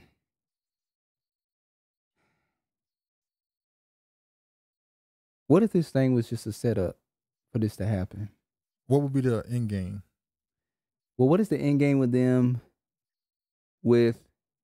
trying to include Caribbeans into the reparation claim? They're muddying up the waters, including indigenous people and other people. And why all of a sudden? Well, I said if this wasn't a storyline, the only reason why they killed him was because if you look at him, yes, he's definitely he had been, Americanized in the 6 years that he's been here. I mean, he had a gold chain, he had waves. That's not saying that Africans don't wear gold chains. That's not saying Africans don't wear gold chains, but we know that Africans generally don't have waves. I guess they don't generally have waves, dude. All right. Pants hanging off his ass. He was dressed like an African American. Let's just be honest here. I mean, it just kind of don't make sense to me. So you believe it might be a setup? It might be a setup. Well, this guy here, he went on to talk about how they always, kiss up to the cops in these articles, making the cops not seem that bad. They only pointed this out to make him seem like he's not some asshole. Yeah, he went to a widow's place. There was no men there, just women and children. So his wedding, he wasn't there for the African man that was there. Huh? Hold up. I've been waiting for this one. Yeah, I've been waiting for this. Hold on. All right, the next topic. Yep, I've been waiting on this. Next topic is a doozy. We talked about earlier how I said that I believe this is another push for integration with the Harvard, all these corporations and coming out saying they're going to support HBCUs and this idea they want to do something right by their ties to slavery and stuff. This guy tied reparations directly to who he dates. Well, he used to be on Yvette Carnell's platform. Now, he used to be on there. At the time when I first heard about him, I wasn't watching her back then, though, when he was on her platform. I didn't know he was married to a white woman till somebody kind of exposed that he was married to a Caucasian woman, which wasn't a shock. Pause right quick. Let me say this about Yvette. I learned about Dr. T. Hassan Johnson through her. Oh. Well, you the one that showed me Yvette. Yeah, I told you about Yvette. So I found her through Dr. T. Hassan Johnson. So, and if you know Dr. T. Hassan, I'm sorry, Dr. T. Hassan Johnson. I mean, sorry about that, wrong name. Dr. Tommy Curry. I'm sorry. There is a Hassan. Yeah, Dr. T. Hassan Johnson. He has a YouTube channel. He talks about the same things. They're in the same circles. Yeah. But Dr. Curry, Tommy Curry is the one who wrote The Man Not. Boy, maybe some women that watch this. Y'all talking. That's their bell hooks. Oh yeah, that Dr. Tommy Curry is their bell hooks. Some of them, obviously, not all. Obviously, we're just joking. But so that book he wrote was a defense or a justification he feels to black male studies. But I just pointed that out because some people would start saying some things about you. Like, well, I learned about him through her. Let's just point that out. But look at this right here. This is what he had to say on Twitter. Unbelievable. One reason I like reparations is that I wouldn't mind black great grandkids. Now pause right there for a second. You go, okay, I didn't really know what that meant. Like, you want black great grandkids, so that's why you need reparations. And I went, I don't understand. So he's saying his grandkids is not going to marry black people. There you go. He set it off right there. Well, he's already seeing that the kids that he's produced are not with black. Hold on. Right there, he was saying it, but once again, if you don't read the rest of it, you wouldn't know what he was saying right there. Then he says, then you should have married a black woman and end up divorced. When I lost my job, no thanks. Black guys are out here losing their jobs and being served divorce papers the same week. I don't think that's fair to just generalize and say black women are the only women that are out here that don't want stability. That's why that's giving divorce papers when you ain't got no job. That's my response to this tweet. I was like, he had like the financial instability is only a problem in the black community. That's a problem in any relationship. But then he said, even Obama was on a chopping block and he went on to become the whole U.S. president. Nah, fam, the best way to end up with a black great grandkids is to fight for reparations today. America isn't built for black love. You can either pretend that it is and die alone, get divorced and estranged from your kids, or you can fix America. Now these folks will last forever. California couple goes viral after pulling off $500 wedding ceremony. You know what that shows right there? Them pulling off that $500 ceremony. That they must want to be together. They were in it for the love. They weren't in it for the glam. Because, some people just get married to have a ring on their finger. Or they get married for the wedding day, the celebration. Just to say, I'm married. And yeah, they don't care afterwards. I'm not that statistic that did not get married. Well, a lot of people don't take themselves serious, so they don't take other people serious, so but they don't see, take marriage the problem serious. becomes, Mr. Iman, are you living to be together, or are you living to keep up with the Joneses? Yeah.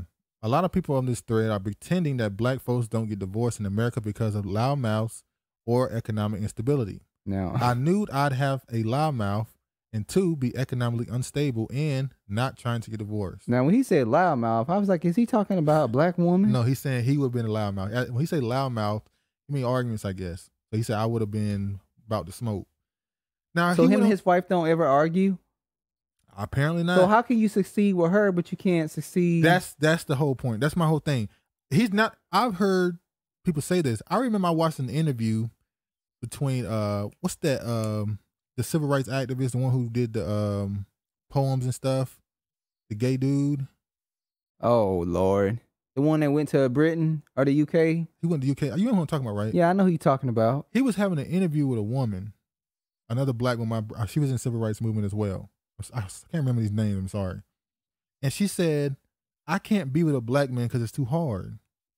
I'm not strong enough to deal with what goes with being with a black man in this society. That's not true. And he was like, oh, I get it.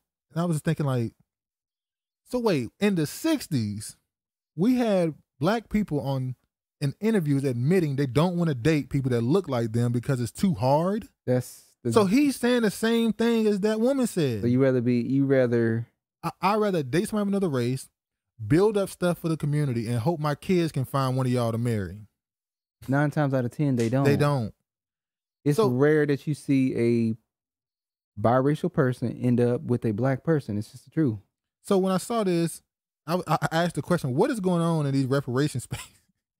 What is going on with these? Like, it's some wild stuff being said the last couple of weeks. This was crazy. But then, funny enough, later on that day, when I saw this, I saw a tweet that went viral from a television show, reality TV show. And the woman admit that she left her husband. I think I showed you this.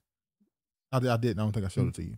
She admit that she left her husband because he didn't make enough money. She was like, he loved me. He was a perfect gentleman. He was a perfect, he helped take care of me and my son. He worked from 5 to 12 at night. He was a hard worker. He took care of the bills. He put food on the table, but I couldn't live the lifestyle I wanted. So I got a divorce. Well, that's a selfish person. But then she got remarried. I guess she's with a dude who got more money now. But the dude died shortly after they got a divorce.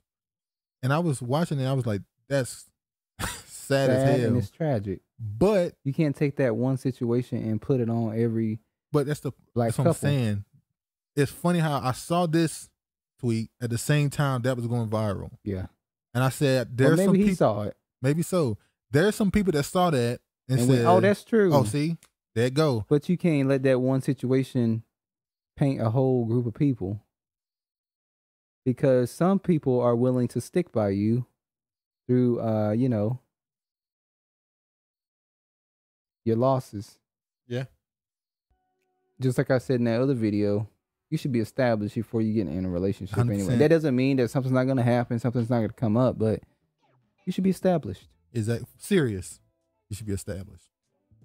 So, to go with that, I saw another video from Newsmax, a clip from Newsmax, where they were talking about these social justice people that talk one way and do something, they date totally differently. Now, this is a Caucasian man. And it's not even about the story, really. Pay attention to how he the labeling at the bottom, what he says. And oh, by the way, I think this is interesting. I also think it's great. They're all, 3 of them are in great committed relationships, and love is love, and it's beautiful that they found partners. I don't care what race they are, but I am going to point out that Juneteeth Capehart happens to be with a white man, and that's wonderful, but it does undermine the whole idea that this is a systemically racist country with white supremacists everywhere. Same goes for Maya Wiley. Her husband is not black, and Kimberly Atkins Storr. Same goes for her. And, oh, by the way, the 2 most prominent black women in the country are married to white men. Ketanji Brown Jackson. Didn't hear much about that, by the way. And who's that? The second gentleman, Doug Elliman, somebody like that. Emhoff is Kamala's husband. That's great. Again, love is love. But it does undermine that whole notion. And oh, by the way, I think. Now, you're not going to tell me. It had nothing to do with who they're dating. Why did he label none are married to black men? Who was that really talking to? Oh, look at all these successful people. When they don't marry black men. When they don't marry black men, they're successful. Look at all these successful black women. Oh, and look who they're married to. Well, not just black women, even when a black man. No, you're not. Who he focused on? He showed a gay black man with a white man, and then 4 black women with a white man. So he was making a point to a particular demographic. Yeah. Because if otherwise, he would have said, look, some of these black dudes that talk this stuff, look, he would have said none are married to black people. But his target was black men. Yeah.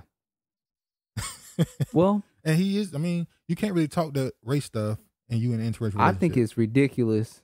That's why I get really pissed off when I see a black person in a relationship with a non-black person and they talking about racism and races and social justice and Black Lives Matter and all this bullshit. You're not even with a black person, so why would we give a fuck about what you got to say? Like the most pro-black thing you could do, as they always say, is marry a black person, black woman, and have a black child and black babies. Yep, black man, black woman, black babies. That's the most pro. Shout out to the Black Kings of the Gambia. That is his quote. Yeah, Rick. Yeah, from Black Kings of the Gambia. Black man, black woman, black babies. That's all you can do. That's the most pro your people thing you can do. But they'll tell you, "Oh, I'm black. I'm producing black because I'm black." No, you're not. You're producing something that's other. All right. Let me show this. This is another little funny story that came up. Potato salad with raisins. White people headline already canceled Juneteenth Soul Food Festival and Market. We said this a year ago. They're going to monetize off Juneteenth. And they're already starting it. I can only imagine what we're going to see. Imagine what we're going to see on TV. How many commercials? I said, sorry. Go ahead. That's why I said they should have never wanted Juneteenth to become a holiday. Texas, y'all should have kept that shit to yourself. We knew Juneteenth. Georgia was doing it too. Georgia. Yeah. Southern. We just gonna say, black people, you should have just kept that to yourself. We celebrated. We didn't need America to acknowledge it. There was another reparation thing. They checked off their list. We gave you a holiday. Yep. We gave you Juneteenth, even though we're gonna make a lot of money off of it. Walmart will have stuff in there with Juneteenth. Yeah. Amazon gonna have something on their website. They're gonna have a whole for sale. Juneteenth. They have a sale on Juneteenth. It's gonna be like Black Friday. Yeah. And niggas gonna be shopping. Oh, Juneteenth sale. Yeah, Juneteenth. They're gonna make more money. This our day. They're gonna make triple their money on the day they gave you. It's y'all day, like it is Black Friday day, like it is Christmas Day, like it is Valentine's Day. Yep. To go and spend some money. So you can see here, the proof for an advertisement of a Juneteenth event that somehow got leaked out Tuesday is catching flack for its all-white lineup.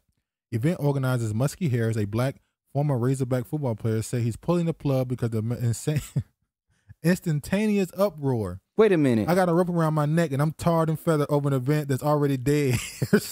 Wait. So it's a black dude that had this event and he had all white people headlining it? I don't know if he I don't know if he's the one who set it up. I think he may have been he was an event organizer. So and when you saw this shit being put together, you didn't think to say, this ain't gonna go over well. Well, you see here, he said, I got a rope around my neck and I'm tarred and feathered. You know who people were expecting to see at Juneteenth? Yeah. They was expecting to see black people, some black singers, Jill Scott. Erykah Badu. I was gonna say Jill Scott, Erykah Badu. You just said that too. That's what they expected to see. They didn't expect Bob for Barker. somebody to be bringing in potato salad with raisins in it, because that was gonna happen. Oh, I don't know. Well, what about chili with cinnamon roll? That's disgusting. I don't know. The niggas might eat that. That's in Kansas, ain't it? I think it's up one here of those too. Midwest states. It's up here too. Oh, listen. I've never heard of chili. You know what? White people's chili and cinnamon rolls is our jelly and biscuit with sausage. Everybody eat that. No, they don't. You'd be surprised, because I said that and they were like, you eat jelly on your sausage and egg biscuit? That's when I used to eat meat. I tell you, I'd be afraid to go down south because it's a temp. There's a chicken fried steak sandwich at Hardee's. Dude had like 5 It's called Carl. It's called Carl Jr. on the East Coast. Yeah, but in the South, it's called Hardee's. Every time I go down there, I be shaking because I'm like, don't take me near the Hardee's. Shaking like a hole in church. Harris said between Hardy Goodfalls, Harris has been a realtor, a Republican candidate for lieutenant governor, and a recovered addict who went to establish rehabilitation facilities. The leaked image was just proof, not a final version, Harris said, and unity was supposed to be the theme of the event. It just got proceeded in the wrong way, and my sponsor said to leave it alone. It's dead. It's dried up. Who's your sponsor? He didn't say, I guess. The Arkansas Juneteenth Unity Foundation distanced itself from the leak post to prove Tuesday, taking a Facebook to clarify that they weren't the hosts. The Urban League listed on the proof as the benefiting organizations wasn't far behind. Please read. The Urban League of State of Arkansas is and was not involved in any aspect of this program. We are concerned of the appearance of participation without our approval. It's unfortunate that some failed to recognize the optics and absolute need to engage prior to this being developed. Niggas don't play when it comes to certain stuff. They was on this. They were like, what? What the hell? And now they coming out. It wasn't even true. Yes, it was. Yeah, it was true. These people were going to be on the thing, and it's the truth. I want to show this too. When I'm even gonna show that no more. This right here was the Mexican dude saying stuff about it ain't got nothing to do with Negroes. I'm gonna show that when the dude jumped in the water to say those people. But it's too far back now. No, we could talk about it. You have it up here. We can talk about it. So we are not and have never been a civil rights organization. Personally, I hate the word. He said Latin Americans of Mexican descent belong to the Caucasian race and are therefore white. Let the Negro fight his own battles. His problems are not mine. I don't want to ally with him. I know Negroes aren't getting their fair share of democracy, but frankly, I'm prejudiced against Negroes, and I do not believe that they are entitled to everything that we get. Well, they Mexican would say, American civil rights attorney. I don't know if the Black Caucus has run across this or not, or they don't give a damn. And you would have some Negroes that would come on this page and say, well, they look like they white Mexicans. The ones y'all be talking about, they look like they white Mexicans too. I'm just gonna read this. I ain't gonna show it. ESPN anchor Sage Steele sues after she was benched for speaking out against sick vaccine mandates and Barack Obama's decision to call himself black. She said, I'm not black, I'm mixed. He's strong on that mix. She also got mad that the black people at ESPN didn't invite her to a get together. Then she said to have a meeting about race relations in the ESPN, they didn't invite her. And it was like, well, you're half black. You said you ain't black, so you're not black. So why would we invite you to a black social thing? Like, why would you? It's for black people. You're biracial. If you want to have your own meeting, have a biracial meeting, or a people of color, or a multiracial thing. We don't want to go to that meeting about a biracial meeting. I remember when she let that white dude touch her hair. Oh, she loved it. She was like, did your hand get stuck anywhere? Did you feel a kink? You know what's funny is, I think he asked because he knew she would say yeah. He just knew the type of personality she was. He was just like, can I touch your hair? And she was like, yeah. And he was like, you want to come over later? I know your type. Yeah. All right. Let's go ahead and move on to the next part. All right. You want me to take over your line, don't you, Paige? Yeah. Her daddy took up. Yeah, her dad started it off. He knew what he was doing. Look at this. This is our here. Shout out to hold on. Shout out to TB Moore, the one that brought this up. I read his article. This was a good ass article. I was like, damn. It was a good article. When you think about cigarettes and niggas, you go, okay, but it's much deeper. It's funny how black people have a history with everything. Everything goes back to Negroes. Next question. Oh, I'm sorry. They asked the question, is it racist or beneficial to the black community? And this was the article. FDA proposes ban on menthol cigarettes and flavored cigars. The tobacco industry has heavily marketed menthol products to communities of color and other minority groups. They say that until you get into the article. And it's never black. And the people of color shit go out the window and they primarily focus on Black Americans, which is what they always do. Let me go ahead and start here. The tobacco industry has heavily marketed menthol products to communities of color and other minority groups. About 30% of white smokers chose menthols, but they are the cigarettes of choice for nearly 85% of smokers who are black.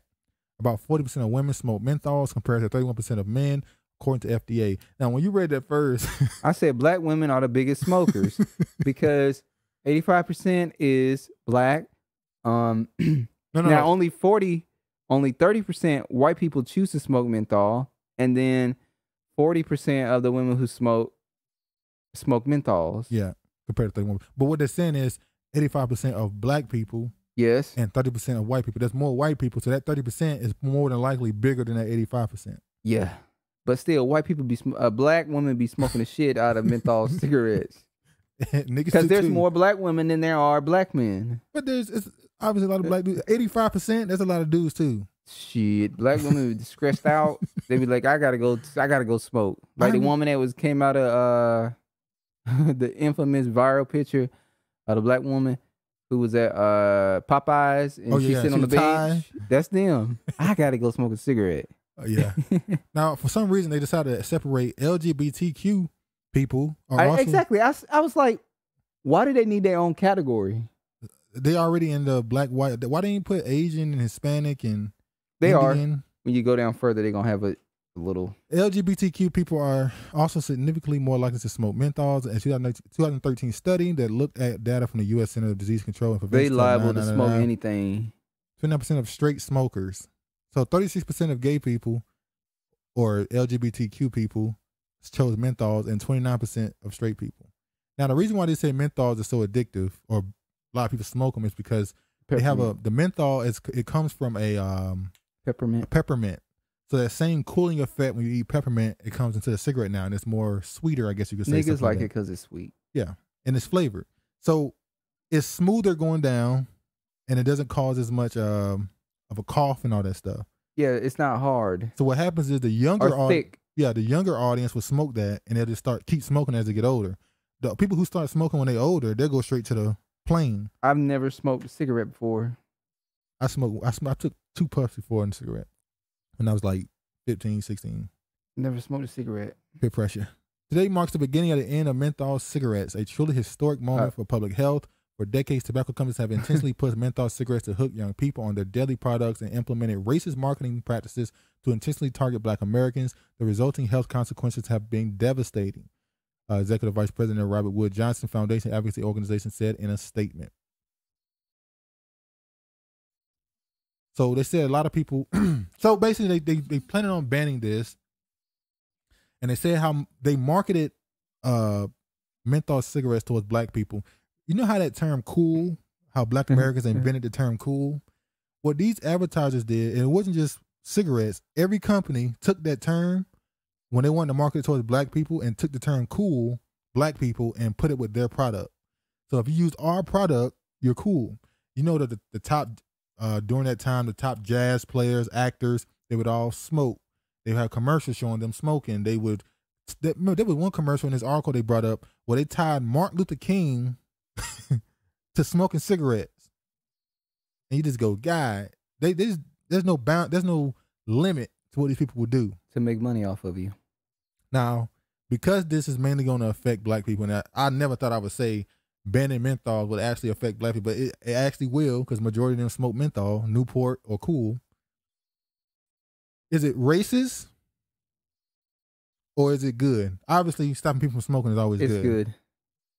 Now, what does it mean when a government agency feels they have to protect you from yourself? Is that coddling and kind of minimalizing you, making you seem like a child, like you can't do stuff on your own, or is that doing something that's right for the population? That's doing something right for the population, because we need to stop smoking cigarettes. It's not good for you. What about other things? What about drinking?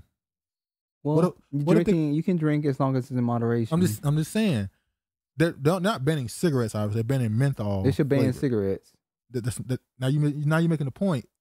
If you're not going to ban cigarettes, because niggas said if they'd be more likely to quit smoking cigarettes if it didn't have the sugar additive in it. So if 85% of the Black population that smoke menthol, and you ban that, you're trying to stop Black people from smoking. But I mean, plain cigarettes is white people. So why not ban plain cigarettes? Do we care if they smoke? The organization is white people. So why are white people only trying to stop black people? Once again, it's right. I'm hope niggas stop smoking. I don't know why we trying to even have this debate. No, the point I'm making is, why don't they just ban cigarettes? If you're willing to ban menthol because you know they're addictive and I think eventually they are going to be banned. And you know they're addictive and they cause health problems, which they go in this article and say how many health problems it causes towards black people. How many the leading cause of death apparently is cigarette related illnesses. So why not just ban cigarettes? Once again, if it makes niggas healthier, if black people stop smoking more, fine. Listen, but why not just ban cigarettes if you know they're bad? Well, because they know their numbers are dwindling. White people out here strung out on meth. They know, let's help the niggas out. Even though we know there's something behind. There's always something behind what they're doing. Shit, maybe they're coming out with something even stronger. That's what I'm thinking. What they got coming down the line that they're willing to get rid of this to push you towards something else? Well, because they also banning cigarillos, flavored cigars. We know dudes use that. Niggas use that to bust down blunts to smoke weed. Well, they don't need to be smoking blunts. If they're stopping you from using cigars, that means they want you to use the electronic, or they want you to use what's the thing? Or maybe they want you to go to marijuana, strictly marijuana. No. If they're stopping you from buying cigars, well, flavored cigars, which is what niggas use to smoke their weed, and some for their cigarettes, then what am I gonna use to smoke now? Am I gonna use electric? Why not just don't smoke? You're missing my point. They're trying to push your money somewhere else. Yeah, we know. What's those places that they smoke where it's this big thing in the middle? Hookahs. Hookah. Are they trying to push you towards electric marijuana users and hookahs? Maybe so. That's what I got from this. They don't want you to start smoking. They want you to smoke different. Well, they always trying to put you on something else. You see, menthol is a chemical naturally found in peppermint and other mint plants, but it can also be made in labs. First added to tobacco in 1920s and 1930. Menthol reduces the harshness of cigarette smoke and irritation from nicotine. Under the 2009 Family Smoking Prevention and Tobacco Control Act, it gives the Food and Drug Administration authority over tobacco products. Menthol is the only characterizing flavor allowed in cigarettes in significant quality to be a characterizing flavor. But almost all cigarettes contain at least some menthol, likely because of its cooling properties. Tobacco companies have relied on the soothing and cooling effect of menthol to make cigarettes more appealing to new smokers, youth, and certain racial ethnic groups, especially African Americans. The marketing of menthol cigarettes has been targeted at African Americans for decades. Yeah. So I looked up menthol, American Lung Association. They immediately told me, "Oh, it's mainly targeted to y'all." Then I ran into this article here, and this person gave their story to how they finally stopped smoking. She said that she would wake up in the morning with black phlegm in her throat that she had to spit up, and it's like, yeah, she was the one describing how menthols is a lighter, smoother feel to it. The ones with the plain ones have a thicker smoke to it. It's harder to inhale. Yeah, she definitely liked her menthols. She said she finally stopped smoking because I think she said her grandfather or somebody in her family passed away from it, and so she finally listened to her nana and stopped. But she went on the show. Oh, you show them that image? If I'm going to. It's another one before that one. Oh, up here? Yeah. Right there. Now, you see how they tied cool cigarettes with a black woman? A sexy black woman? See, you want to be cool, attractive, smoke cool. Look at this. Playing basketball. Playing basketball and smoke cigarettes. How the hell does that work together? And the name of the cigarette is cool.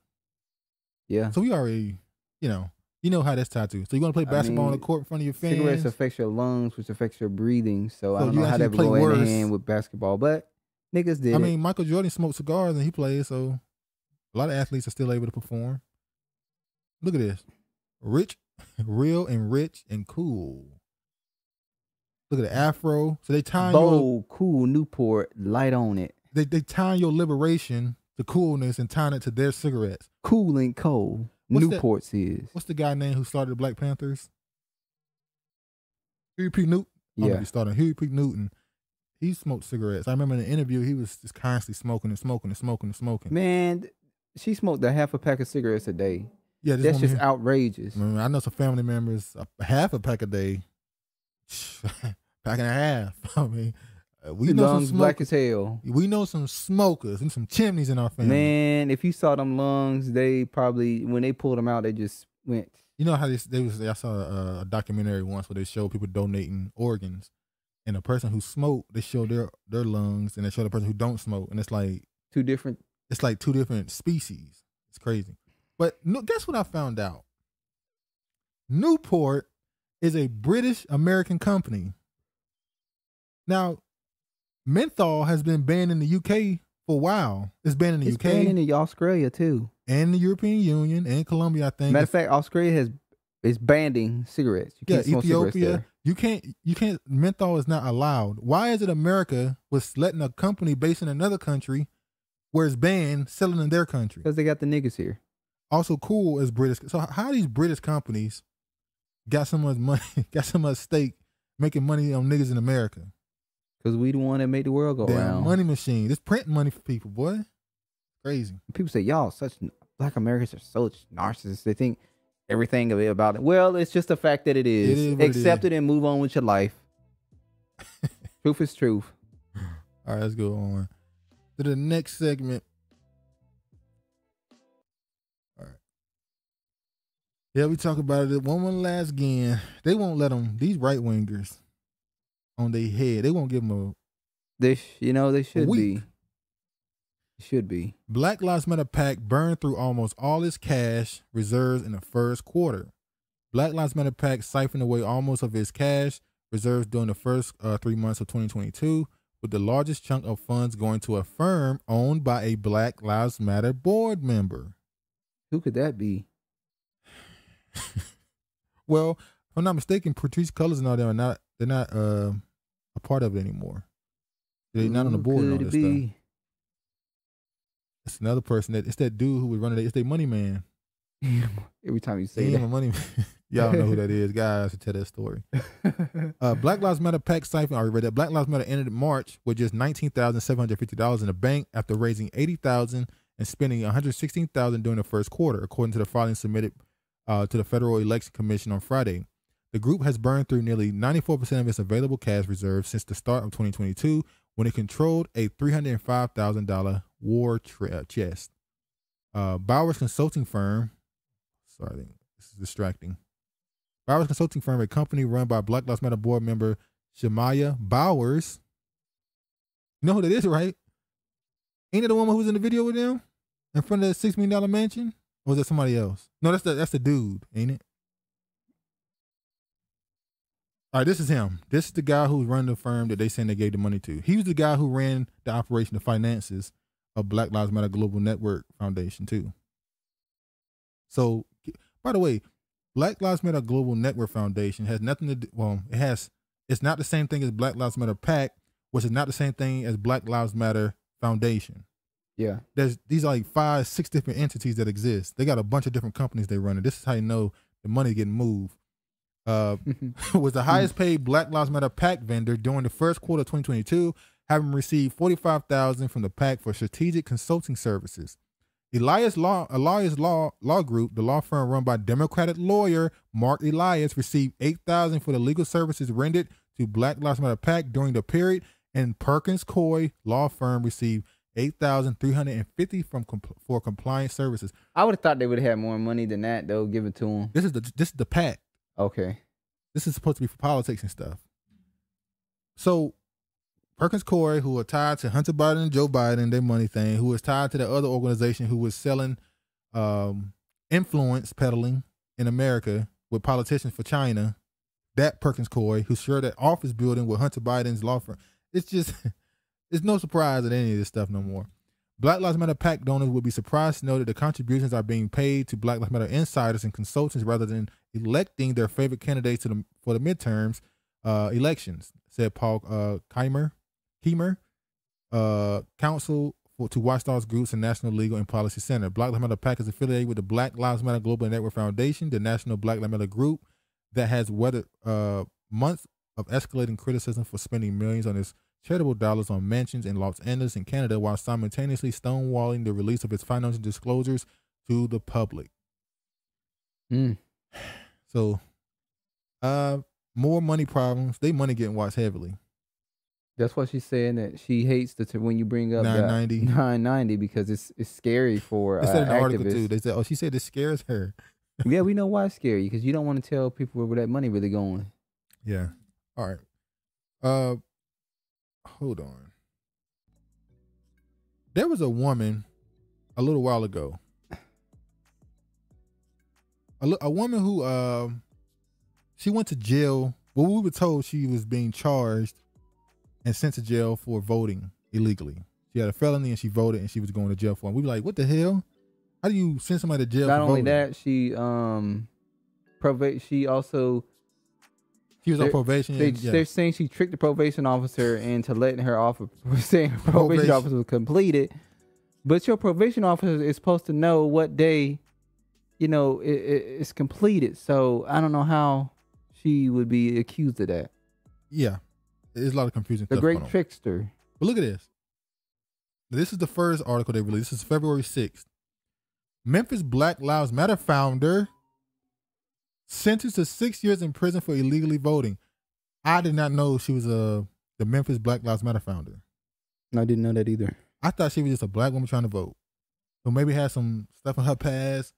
She had a felony, but she was trying to vote now. It was 2019. She wanted to get, quote unquote, she wanted to get Trump out of office. She wanted to vote for Biden. I did not know she founded Memphis Black Lives Matter.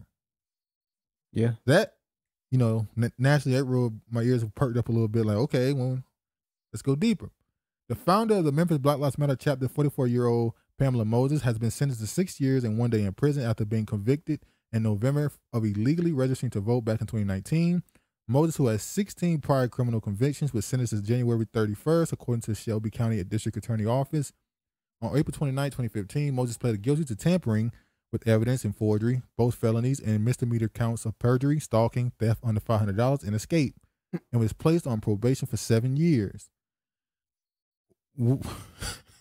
I mean, all right. The 10-count indictment came in 2015 after she was accused of stalking, harassing a Shelby County judge between February and March 2014, as well as impersonating an attorney and a notary public in an attempt to file a Tennessee Board of Judicial Conduct complaint against General Sessions Judge Phyllis Gardner, according to the Memphis Commercial Appeal. The charge of tampering with evidence is one of the few felonies that would cause a person to Tennessee to permanently lose their right to vote in the state. Moses claimed that no one had ever explained that her guilty plea would mean she lost her right to vote and was under the impression that her voting rights would be restored when she went to vote in 2019. So she was apparently saying they said she was stalking the judge. So maybe she was an activist. She was in Black Lives Matter. This judge is doing some stuff she thinks is wrong.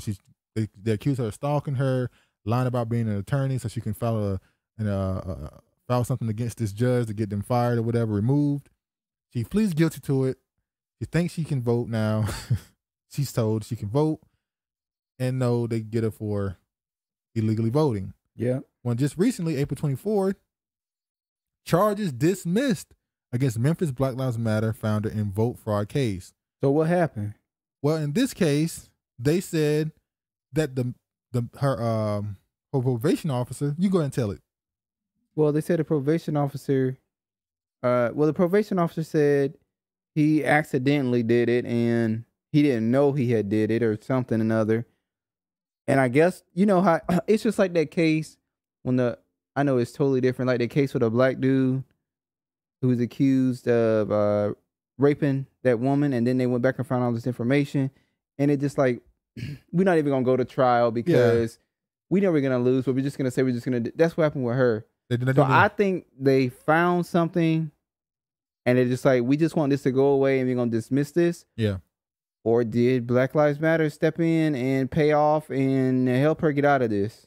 So, as you said, the probation officer, they said that he basically made an accident and mixed up some papers where he thought that her at-home probation was done, which he didn't know that she was on the other form of probation where you can still walk around. We just got to go meet your probation officer once a month. She was still on that.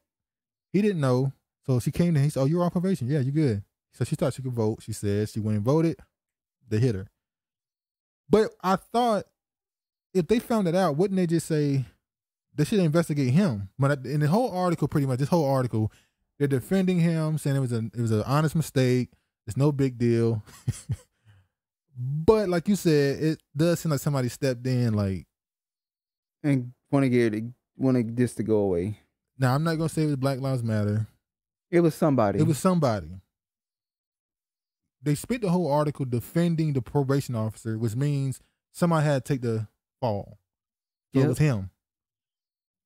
All I'm saying is, I wouldn't be surprised we find out that probation officer may have some ties or something, or if she pop up in the future in a predominant and a more dominant role in Black Lives Matter. We'll see. Oh, they didn't click out of that, but I don't need it. Remember this dude? Grandmaster J. I didn't trust this dude. The fake military? I saw him. I told y'all, every time I see him, I say this. When I first got on Twitter, he was one of the first people I followed because he was a black dude. He was saying he run for president. He had videos. He was saying, write me in. I'm right person. Vote for me. Write me in. He had a little, like 5 people behind him in his, I guess in a basement. In a basement. In a room. And he was just like, this is my attorney. These are the people we running. I know it's right for America. Get me on the debate stage, all this stuff. And then, of course, he went away and Trump won. And he was behind Trump on national television. Like, you know how they had a crowd behind him? He was right there on national, right in the middle. And I said, that's strategic. Somebody had to place him there, but okay. And I ain't seen him for like a year. He didn't, I don't even know if I didn't unfollow him. I think he deleted his account. Then he pop up with this. Marching. Not fucking around coalition. Military. Oh, we here to protect our own. And I said, somebody put money behind him. For him to have those, to be able to that weaponry. He got all these weapons, uniform. So, okay. Immediately, he announced this. He get media attention. Boom, boom, boom. Oh, this black nationalist group, black militia group, walking through Georgia. And then obviously people make critique videos. Look how they holding their guns. We won't even give that person the fucking acknowledgement. Sorry, I can't do it. That shit you did, can't do it. But he was like, people pointing out how they holding their guns improperly, and it turns out somebody ended up shooting themselves at one of his marches or whatever.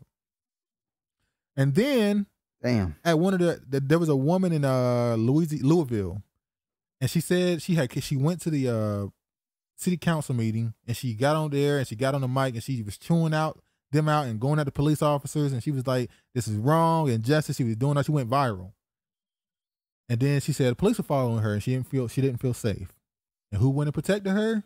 Allegedly, Grandmaster J and his not fucking around coalition. Then people found some tweets of that girl saying some sideways stuff about black men. And what'd she say? You know, she was one of those trans lives matter.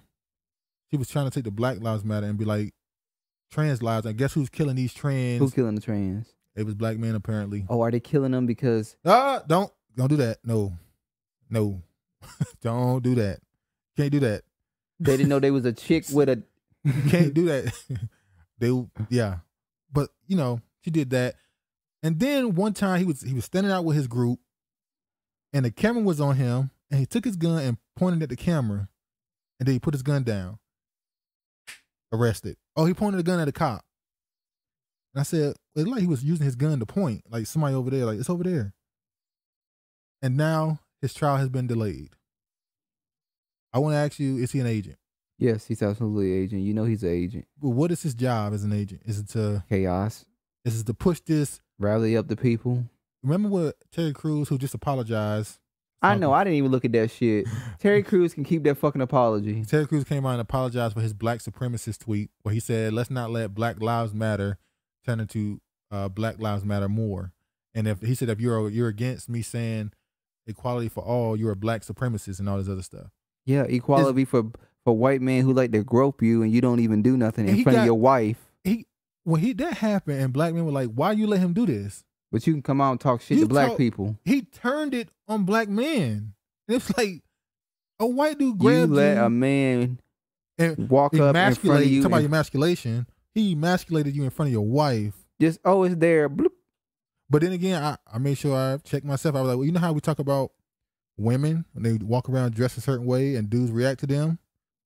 Well, Terry Crews, every time you look at him, he got his shirt off. Yeah, that's true, but they don't give that man that right to come up in here and grope him. No, the same way we say the dudes don't have a right to touch those women, we can say that about Terry Crews, but we also say when Terry Crews walk around half naked. Yeah, that's true. That's what he's known for. Award getting in a movie and, you know. He in an award show and he will immediately take his shirt off and start. Because that's his, what he's known for. Yeah, his thing, I guess. But yeah, this dude right here, he's an agent. Yeah, he's an agent. And anybody in that group who's not tied to him, who's just doing it because they think he's just on some real shit, sad. He might be snitching on you right now. The reason why he got arrested is not because he pointed a gun, it's because it's time for him to turn the data in. Oh, here are the names. All the dudes that was in the group, here's their names go right here. These are their beliefs. This is where they live, where they work. So all the dudes in that group, you might have just got turned right now. Sad. So in 5 years, they're gonna know where you at, who you are, and whether or not you're a threat or not. That's all I'm saying. He might have been an agent. He was an agent. Yeah, I shouldn't even say might. Is an agent. Now his trial getting pushed back because they want you to. They ain't gonna do nothing to him anyway. So let's go on. All right, let's go to the next part.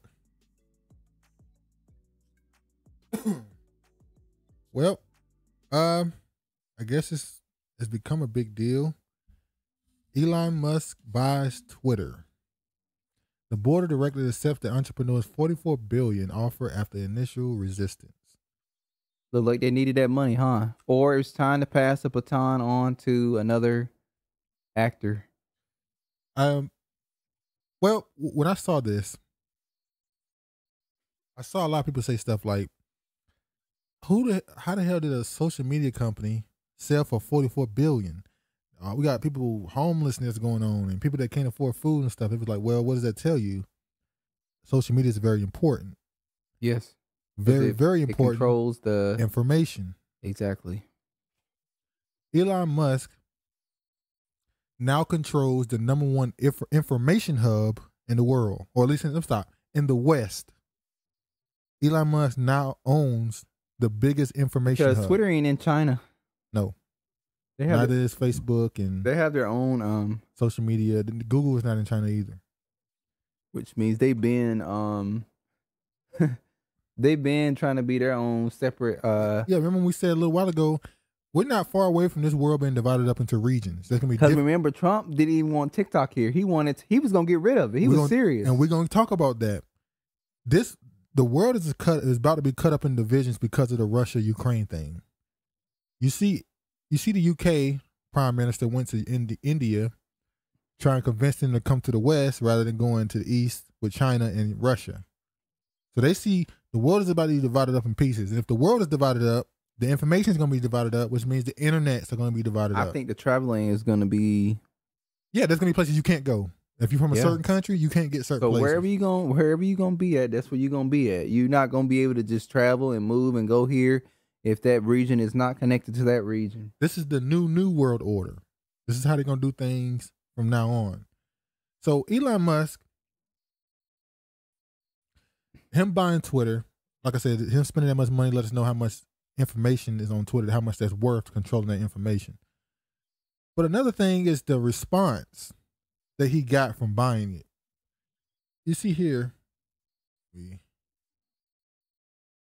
the first thing the NAACP did, NAACP calls for Musk to keep Trump off Twitter. Why? The NAACP on Monday issued a statement from its president, Derek Johnson, calling for the former President Trump to remain off the social media platform Twitter following Elon Musk's purchase of the company. But the NAACP can't come out in support of reparations, but they can come out and tell Elon Musk not to let Trump be on Twitter. That's freedom of speech. Another thing I found interesting is, well, I didn't. It wasn't surprising to see all these loony birds on the internet saying, "Oh, I'm going to delete Twitter now because do it. Elon Musk is going to destroy the platform." Let me show the video right here of some people reacting. Wait a minute. So you're gonna delete your Twitter account, but you still stay on. So you still stay on YouTube, and YouTube censors people left and right. No. See, these are not the right wingers. These are the left wingers. Elon Musk is saying, I'm gonna let anybody and anybody on the platform say what you want to say within the reason, obviously. Say what you want to say, free speech. And they're saying they're actually saying he's actually gonna do the opposite, which is funny because they were doing that under the old regime of Twitter's leadership, banning people when censoring. the hippie was in charge. But now they're saying it's going to actually be done now. It's backwards. Watch this. Well, it looks like Twitter's gone. They accepted the money, and Elon Stalin is taking over. So fuck you, Twitter, and goodbye forever. Just call that man Stalin. Jesus. You insane Q-like forum. Or soon to be insane like Q-like forum. Peace out. Bye. Elon Musk, this is directly to you. Enjoy Twitter. I just deactivated mine. I will not be reactivating it. Enjoy. I deactivated my account and deleted the app. That's what I think of it. Fuck Elon Musk. Today, Twitter has announced that they've been bought by Elon Musk, or however you say his name. I'm not interested in staying on Twitter anymore because of this, and I think there's a lot of people that are about to leave.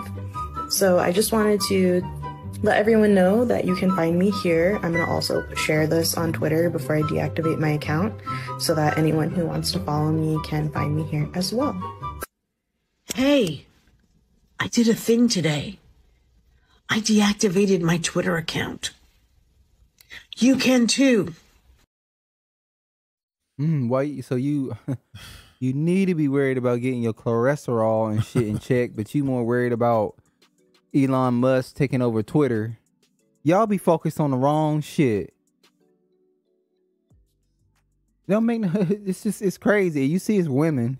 Yeah, they're talking about they deactivating their Twitter account because Elon Musk is taking over. What is the difference between Elon Musk and the prior person that was running the platform? I don't know. Corporate political action committee aren't as motivated as partisan politics individuals tend to be. Tech employees are much more liberal than their employers, at least as far as the candidates they support. Now, I just want to show this. Employee donations to midterm candidates by party. Netflix overwhelmingly support the Democrats. So does Twitter and Airbnb, Apple, Steep, Lyft, Google, Alphabet, Salesforce, Facebook, Telsa. The company that gives the most to Republicans is Oracle and Intel. Even Amazon is I was shocked at that. way more liberal. Yeah.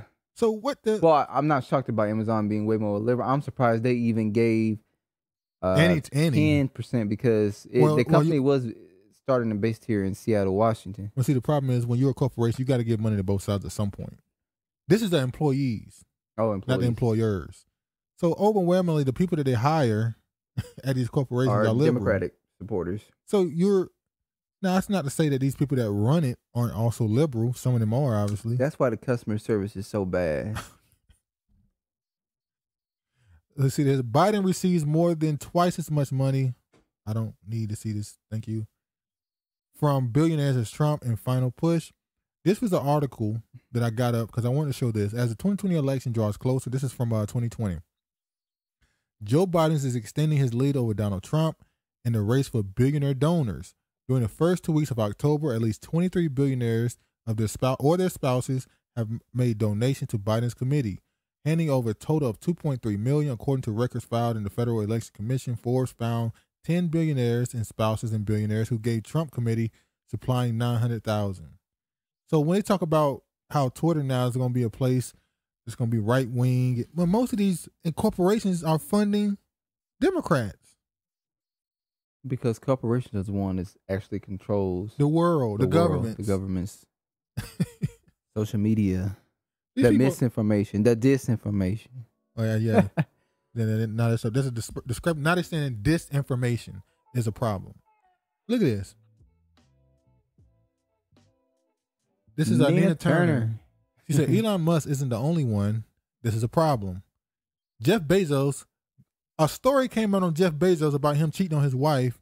He bought Washington Post when they put that story out. He bought them. He said never again. John Henry owns the Boston Globe. Sheldon Alderson owns the Las Vegas Review-Journal. I ain't never heard of that. The Atlantic is owned by Lauren Powell Jobs. Some Steve Asian Jobs. dude runs Is that Los Steve Angeles Jobs' Times. daughter or I think this is wife or I think it's his ex-wife, maybe his daughter. I'm not sure. Okay. Then you got Mark Benoff owns Time. So billionaires own these articles, and guess who the billionaires donate to? The Democrats. You know what's funny? Because they've been talking about these type of people for the last couple of months in Russia. You know what they call them over there? Oligarchs. Yep. They're not called oligarchs in America. They're just billionaire capitalists. Well, Nina Turner is the one that started that using that oligarchs thing. Nina Turner called them oligarchs. And now ever since she used that term oligarchs, everybody says it now. When they always called Russian billionaires oligarchs. They call them Russian. They always took that term and made it apply to them. But she's the first one that brought it to America and said this country is ran by oligarchs. And people were liberals were disagreeing. But now they say it. Oh, they say it for certain. They'll say for certain people. They'll say it for Elon Musk, but they won't say it for other ones. The ones that what's her name? Lauren Paul Jobs, the one who was spreading misinformation. They'll call her just a billionaire who gives her money to charity. Sure she does. Yeah, okay. We go to this next one. This whole situation kind of went out of hand. I was surprised by how many Negroes was running around. I'm getting off Twitter. This is terrible. Niggas on Twitter. Oh, Black Twitter. What's going to happen to Black Twitter now? He's going to ruin Black Twitter. I'm like, it's how he going to ruin Black Twitter? You could just tweet. It's just tweets. You can say what you want to say. He's saying you're going to have more freedom. Now, and also the other side, there's this certain segment of Black people that worship billionaires. Like they're just segment, especially the Black dude. They love Jeff Bezos and Elon Musk. Like, it's like, what's wrong with you? How do you become a billionaire bootleg? Like, if you criticize a billionaire, they look at you like, oh, you just jealous. Jealous? This dude is buying out people's companies. He's stopping other people from becoming billionaires on purpose. That was Bill Gates and all them. Oh, well, Jeff Bezos is doing the same thing. He will buy out a whole shopping block. Buy everything. And turn it into an Amazon warehouse. And it's like, but I'm not supposed to defend those people that was forced to sell their property because they got outbidded. And Lord, during the COVID, he was buying up like crazy. He practically owned. He pretty much owns Seattle at this point. You know, I'm in Jeff Bezos' Bezos land. This is what Elizabeth Warren had to say. This deal is dangerous. Pocahontas. This deal is dangerous for our democracy. What is dangerous was you going around lying, saying that you was Native American, and you want no damn Native American. That was dangerous. You notice that term dangerous for our democracy get used whenever they want to push a narrative. Obama been using it. They said the same thing for Trump. Trump is a danger to our democracy. They use that. This is a dangerous thing. We have to vote these people out. This is danger to our democracy. Well, what's dangerous with Obama is there's some people that have disappeared around him because he's the new Clinton. the Clinton body count. I mean, Hillary Clinton liked women, allegedly. Yeah, I read the book. Yeah, pretty much. Billionaires like Elon Musk play by a different set of rules than everyone else, accumulating power for their own gain. We need a wealth tax and strong rules to hold big tech accountable. If I'm not mistaken, once again, I'm not a Trump fan. I'm just saying, it's just crazy to me how they're saying what he was saying, but now I'm allowed to think this way. I'm allowed to agree with this now. Trump literally said, get TikTok out of here. They're owned by China, and they're infecting the youth. And y'all said you can't control their private company, leave them alone. And he was saying how Twitter is stopping information, misinformation. They covered up the Hunter Biden laptop story. And they're only providing information from the Democratic Party. Did he not allow bias? Yeah. He said we need to check out Section 230. We need to do something with these tech companies. They're becoming too powerful. And they were like, what is he talking about? He's against tech companies because they're telling the truth about them. And now they're ready to go in and say, oh, get rid of their ass. That's how they are. They fake. Now watch this right here. Says this is all. When you hear this was like, there's some people that don't live in reality, you can tell, and they have no sense of self-awareness. You see how many views it got? This thing got 10 million views on here. Listen to what he said. You own all of Twitter or Facebook or what have you. You don't have to explain yourself. You don't even have to be transparent. You could secretly ban one party's candidate or and that what they did to they just ban Trump? Or all of its candidates, all of its nominees. Wouldn't they blackballing and shadow banning a lot of the... Okay. Or you could just secretly turn down the reach of their stuff and... You mean like turn off the reach of a story and literally block it? Ain't that what YouTube do with content like this? No, I'm talking about Twitter. He's talking about Twitter. I'm talking about them all now. Since he wanna play slow, let's talk about what all these platforms do. Facebook do it. YouTube do it. They shadow ban people's content to keep it from reaching audiences. So don't sit here and try to make it seem like this shit ain't been going on. Oh well, you're lost. There's another person in. Turn up the reach of something else, and the rest of us might not even find out about it till after the election. Like, bro, they're literally speaking what happened with Donald Trump, like the whole Biden laptop. Yeah, son. Yeah, it's like they literally laugh in your face. This is mockery. He's flipping it to like it could happen now, like it didn't happen before. It happened in 2020. Elon Musk says this is all to help people because he is just a free speech, philosophically clear, open-minded helper. Well, the other dude did not describe himself as that. Oh no, he was not a freedom of speech type of individual. So I'm happy there is a person that bought the company who is a free speech. Well, fuck him too. He come from apartheid South Africa. Oh, we do. We know. Let's just go along with the fucking story for once. Obama called for tech regulation to combat disinformation on social media. We talked about this last week. I'm just making sure I bring it back up.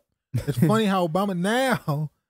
So he must already knew this was coming down the pipe, and he already. Oh, he know everything. Yeah, that's the big guy. He's the big guy. Thank you, Regina. That's the big guy. The big guy. So now he's trying to get in front of this quote unquote disinformation. Now, you know what? We're on our way to the midterms. Yeah. And they're talking about disinformation. Yeah. Let's keep it right there. We're on our way to the midterms.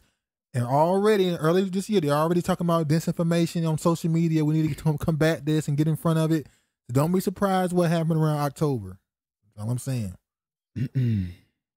That person won? I don't know how.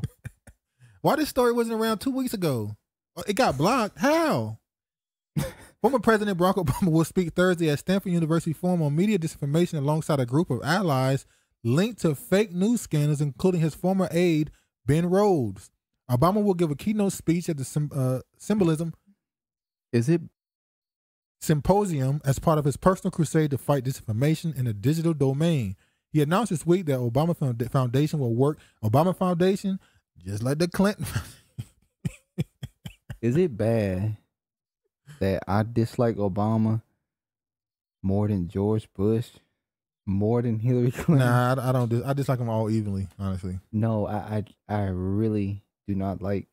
I'm even across the board with them. No, it's like you don't like them all, but the reason why you really dislike Obama is because he came in as an imposter.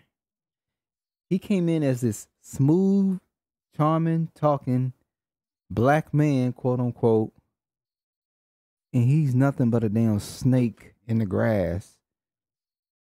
I hate them all the same. They're all politicians. Obama Foundation will work with experts to combat the disinformation, which he said poses real challenges for democracy. Obama reportedly joined the fight after discussions with Apple, Harris, Lauren Powell Jobs, who has founded a network of fake local news sites to push Democratic talking points. Obama's foray into the Democratic debate comes as Democrats have pressured social media companies to aggressively combat disinformation. Speakers at Stanford Forum will discuss the role of tech companies in the U.S. government in reducing political polarization. Obama was awarded 2013 Live the Year for declaring, if you like your health care plan, you can keep it. Oh, boy. He did say that, didn't he? Well, Obamacare, Affordable Care Act, he said that, and people bought into it in premiums. Exactly. That's why I tell you, He is just. Oh man. In order to sell Obamacare to the American public, Rhodes, a national security advisor to Obama, admitted in 2016 that he manipulated journalists in order to push favorable but misleading stories in the media. Rhodes bragged about creating an echo chamber of reporters who amplified what White House spin. Rhodes also said he largely manufactured a narrative about the timeline by which the Obama administration began negotiating with the Iranian government about its nuclear energy program. So what they're basically saying is we got to make sure we know who's in control of these tech companies because we need them to control a narrative. The tech companies are more important than the news station now. The news station, they already bought. I mean, CNN, MSNBC, Fox News, we know what they're going to say. We got the CIA run all that. But when it comes to the tech companies, we need to know who's in control of those because people are on those. People control what they say on those websites. We need to control what they say. We need to control what they know and what they see. So let me just go to this next one. White House didn't tie Section 230 reforms to Musk. Yeah, right after Musk bought Twitter, Jen Psaki immediately started talking about how they're going to look into the Section 230. And we didn't do it because of Musk though. It wasn't because of him. Yes, you did. Stop lying. See, that's what I don't know how the people just don't be outraged. You telling a lie. Why didn't you talk about 230 when Trump wanted to talk about 230? Nobody wanted to talk about that shit. Same thing. White House Press Secretary Jen Psaki announced Monday that the Biden administration is reforming Section 230 of the 1996 Communications Decency Act in response to Elon Musk's purchase of Twitter. AP's assessment, missing context, while answering the question Monday did about this is what they came back and had a re-add to it. But I don't need it. Because I already know they only did this because of Musk. Crazy people. And another form of misinformation. Let's talk about it. I posted this on YouTube a couple of days ago. Transgender designer is accused of child abuse for selling pants that seek to flatten the genitals of boys as young as 4, as doctors warned the underwear could cause infertility. Little boys is always the target. As I said, children, again. So this is what they want. I shouldn't be able to talk about this on Twitter, apparently. Because talking about this is hate. How's that hate? That's putting out it's real information. It's true, but it's hate, apparently. That's not hate. That's putting out information. That's true. Those are the things they say I'm not supposed to talk. That's how they say it. That's not in context, as they'll say. That's misrepresented. It's disinformation. How is that disinformation? If you designing and selling pants that seek to flatten the genitals of little boys, they'll say what else they were accused. They'll say, oh, they'll twist it all and twist their spine talking about it. We already know how they go. But let me let's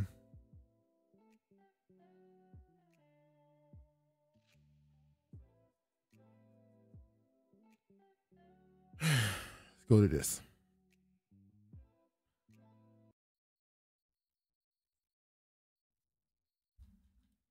Biden's first pardons ease punishment for non-violent drug crimes. Biden will pardon 3 people and commute or reduce the sentences of 75 more, most of them convicted of non-violent drug crimes.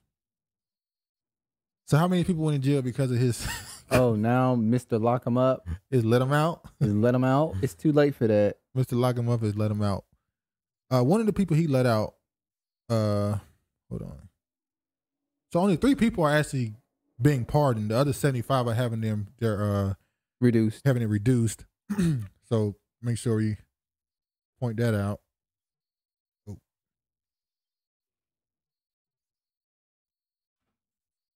Let me go ahead and get to this. Hold on.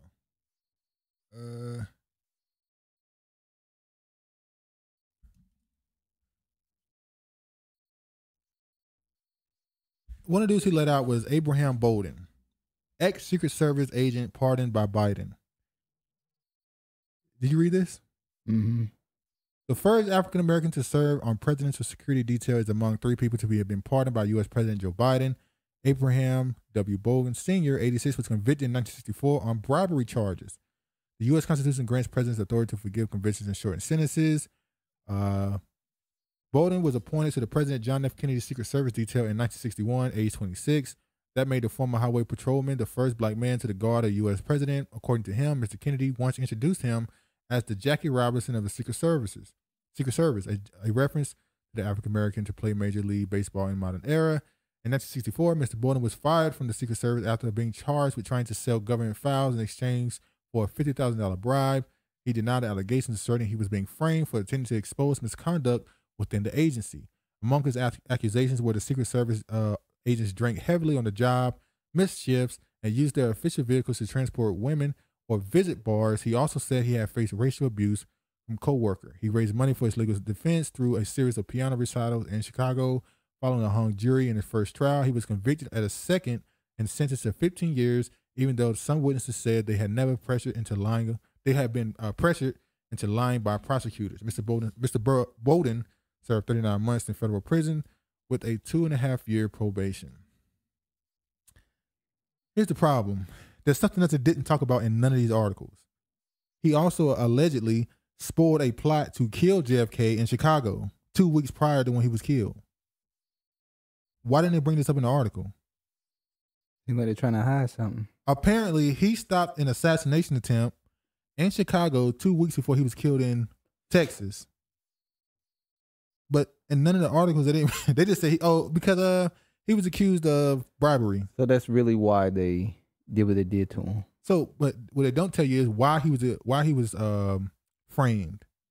They try to say, it's because he accused them of, he was talking junk about them, saying that they miss shifts, they get drunk, they use the cars for women. No, he allegedly spoiled a plot to kill the president. And then some shit happened. Next thing you know, he in prison. But they don't mention it in the article. I found that kind of strange. It was told not to. Clearly they were. And of course, it was a black niggas just can't win from losing, boy. Black voters give Biden high marks on the economy despite sting of inflation. So how can you still be the demographic that's most affected by it? But still, what is wrong with y'all? See, that's what I said. 2/3 got to go. I don't understand. I don't get how y'all can still. He should be y'all should be the highest demographic that have him at the lowest. Every time I go into the grocery store, the prices get high. The prices get higher, and it put a dent in my damn wallet. I went to the grocery store. I'm gonna break it down to you. I got some strawberries, 1 pack of a small pack of strawberries. This is a pint. A little small ass pack of blueberries. The grapes. Okay, I did take some out of another pack and add it to my pack. I doubled on it. You're a thief. I doubled on it. No, it ain't a thief because you have to weigh that shit. You still gotta weigh it. Oh yeah. I got some croutons. It was the big one. 2 apples. 2 apples. It was the big ones. It was the big. 1 thing of orange juice, mango smoothie mix, and then I got strawberry smoothie mix. Oh, and some walnuts with the cranberries in a package together. I'm light. And I think I got like a frozen pizza. And that's it. Some fruit, a pizza. And three little packs of dog food. And you know that shit came up to $141. Now, off of what I just read you think that'd be about $30 coming out of the store? That was $141. Nigga said he some lettuce, 1 pack of lettuce, a 3-count lettuce, and a bag of spinach. Oh, and a pack of hold on. You keep cherry tomatoes. This is a pint and 1 fucking cucumber. That's it. No more. Yeah. That shit was $141. That's unbelievable. That list kept getting longer though. $141 for that small ass amount of stuff. See, they be telling you they want you to eat healthier, but the healthier that stuff that you buy, it's more expensive. Yeah. Now, if I went in there and probably got some chips, and dip, some cookies and donuts and shit, maybe it would have been less expensive on me. Maybe so.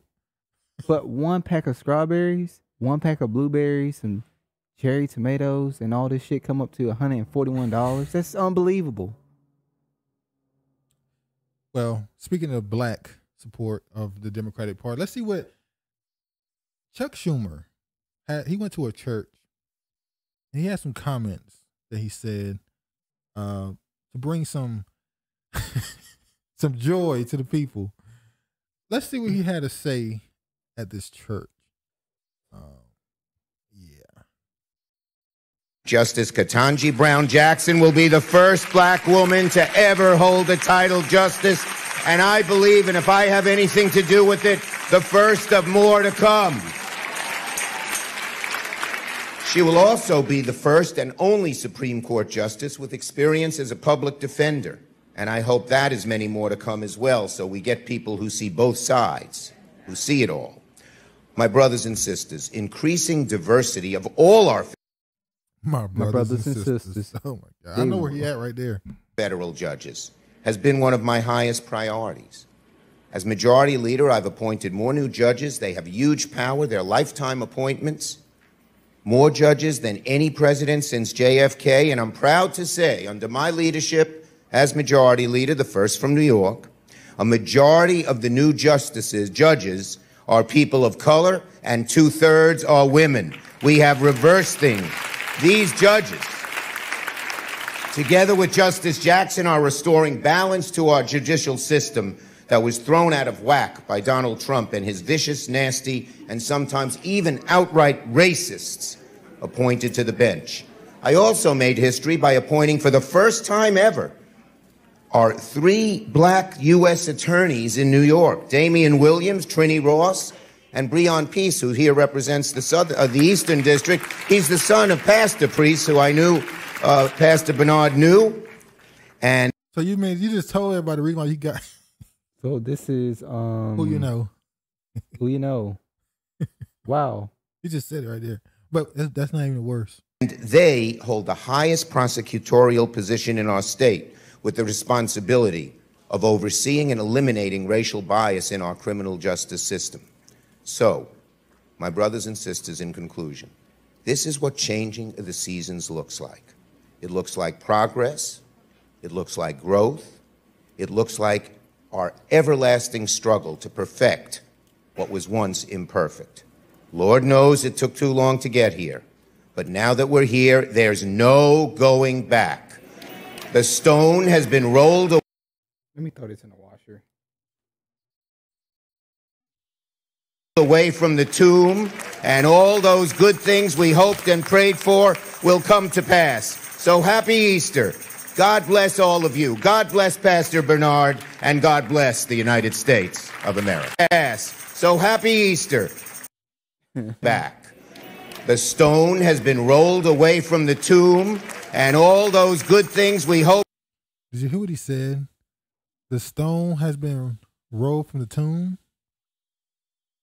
That is the Christ's resurrection. He's saying Ketanji Brown Jackson and all these people being put in positions of power. That he's saying, I'm putting them in positions of power. It's me. It's all me. Oh, he must be listening to them comedics when they say the black woman is God. I don't know.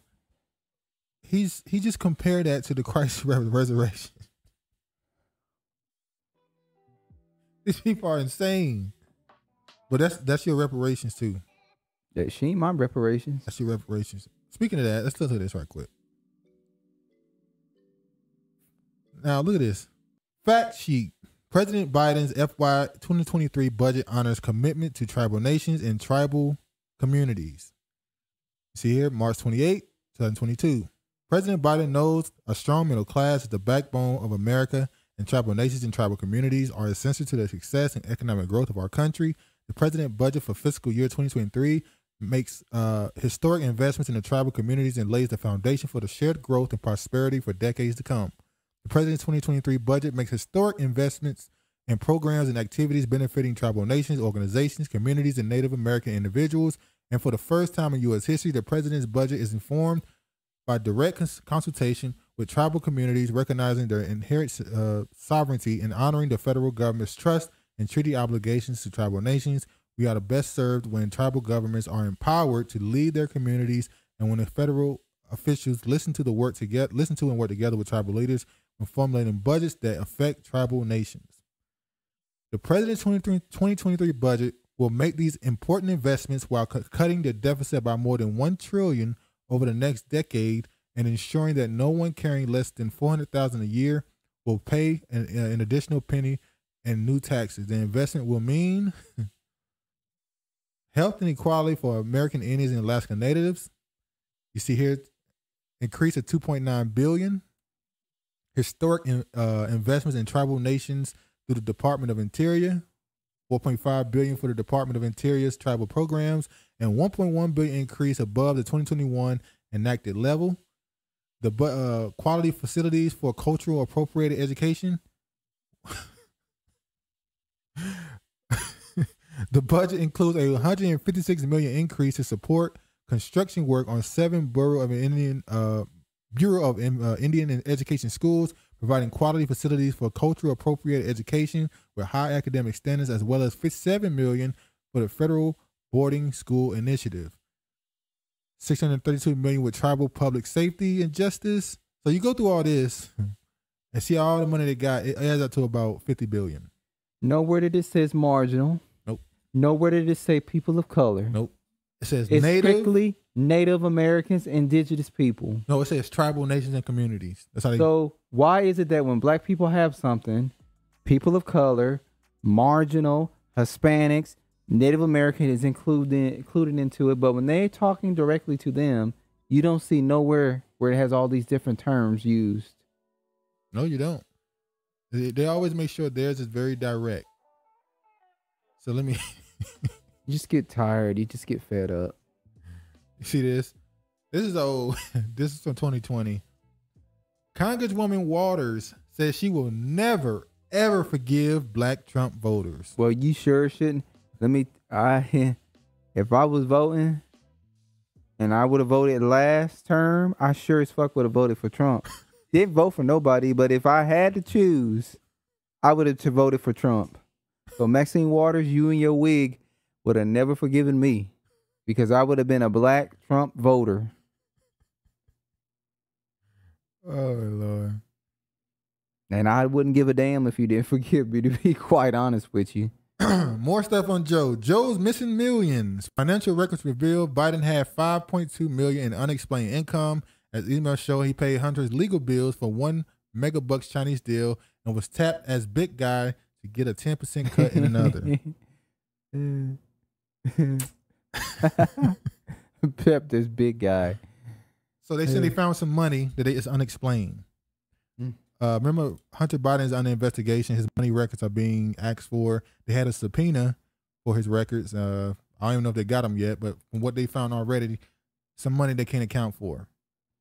You see, the Secret Service claims it has no records of who visited Biden's Delaware home. The U.S. Secret Service has dubiously claimed to the Post that it has no records of visitors to President Biden's 2 Delaware residences and therefore cannot divulge that information in response to a Freedom of Information Act request.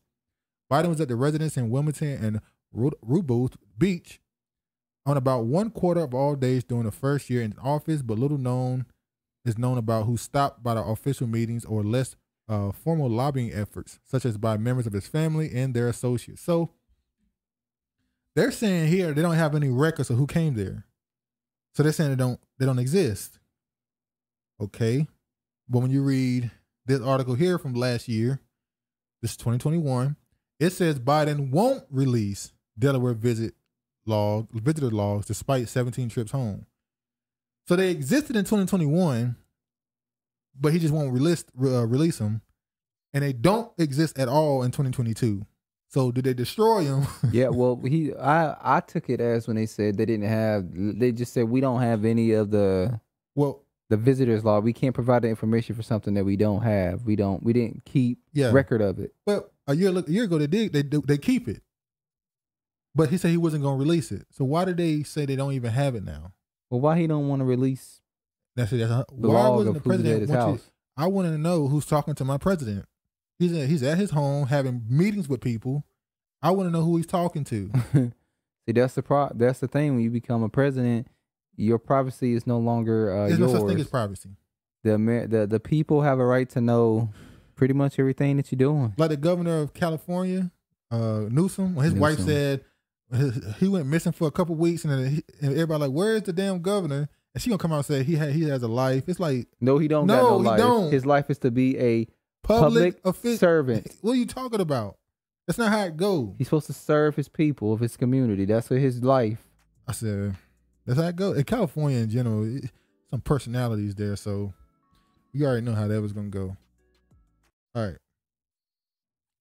White House sends Congress $33 billion request for Ukraine. 33.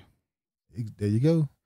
They just sent him $1.3 billion. What was it, last week? I swear they sent him 6.2, didn't they?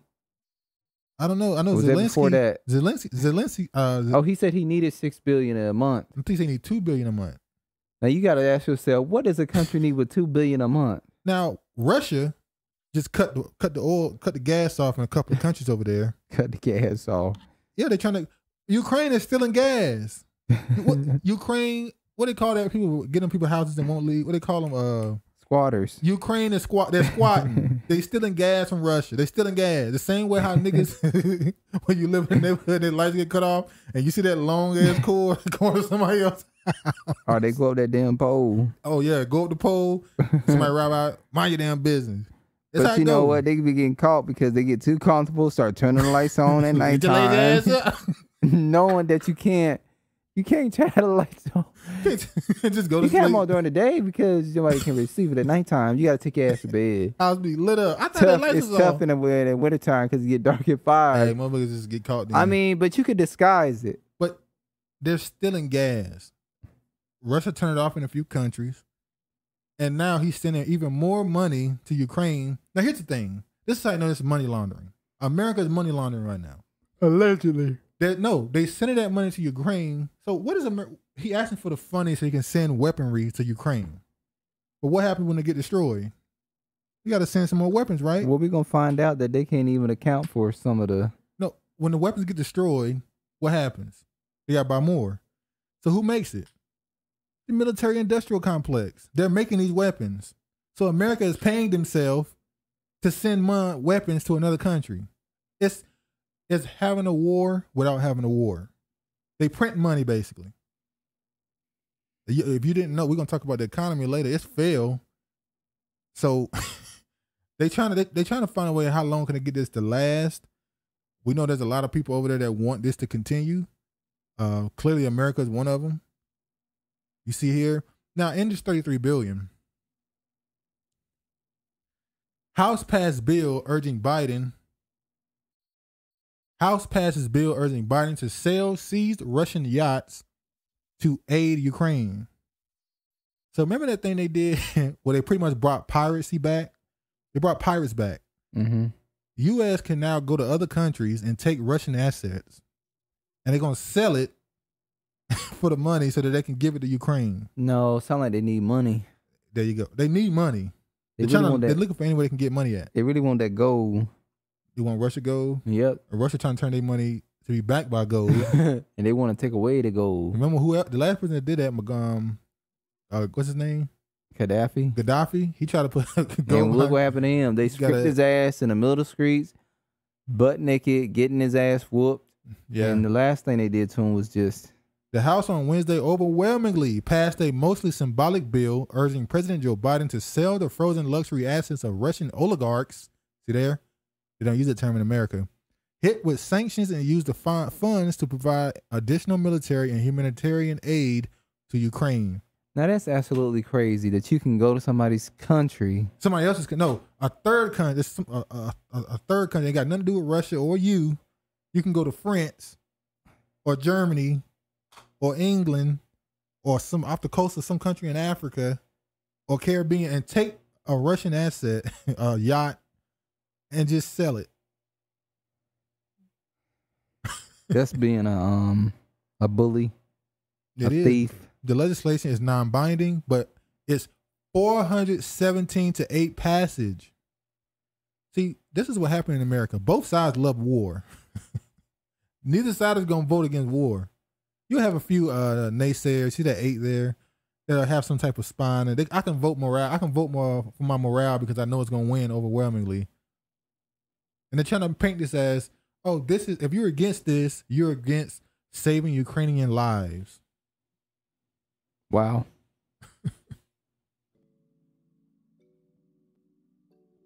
All right, let's go. Let me go back to this.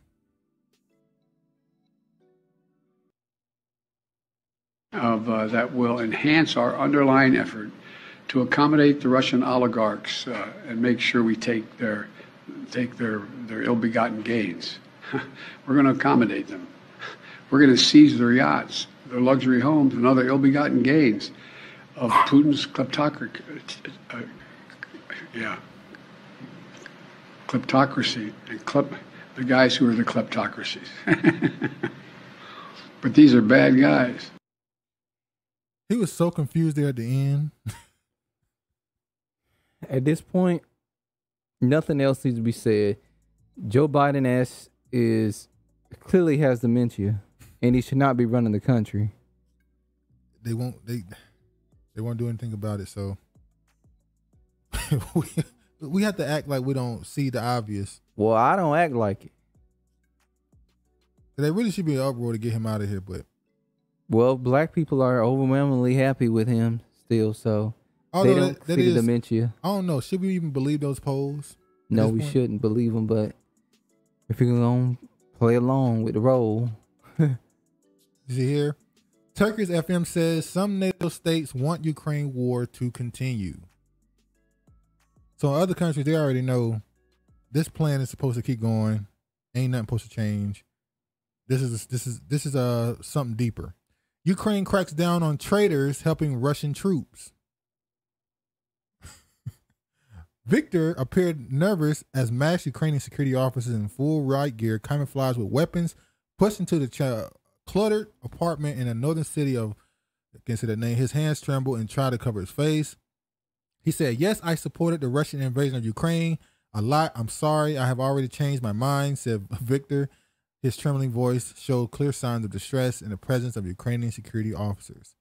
Now, right here, he said the middle-aged man came into the attention of Ukraine's Secret Service, the SBU, after what authorities said were a social media post praising Russian President Vladimir Putin for fighting with the Nazis, calling for regions to secede, and labeling the national flag a symbol of death.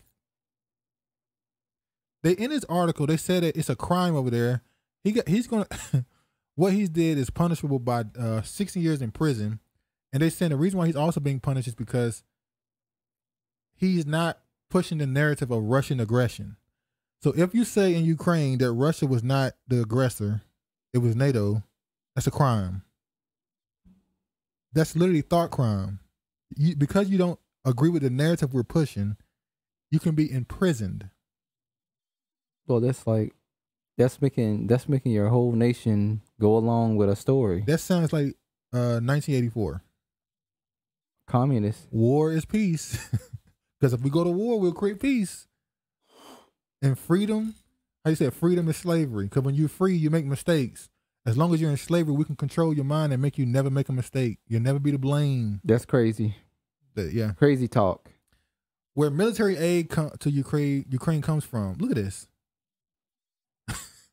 Where is the UK? Oh, United Kingdom. They're right there. America's by far. It seems like they ain't getting no fucking money from nobody else but America. What they got on America where they pay? Oh, and look at this right here. This is them in New York. You know that Azov Battalion, the literal Nazi group in the Ukrainian military? They were in Manhattan praising them.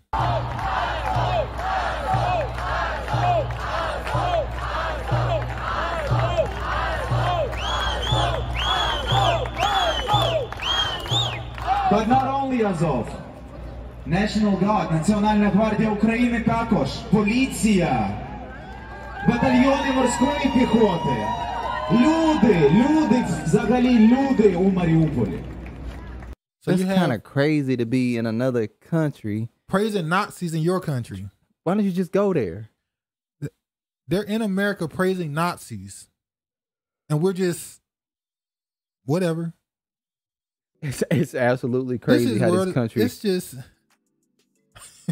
It's just like let their asses go there and fight in the Ukraine for the Ukrainians. They out there doing all that shit, and then you got niggas talking about going to go fight for the Ukraine. Yeah, Malcolm Nance went.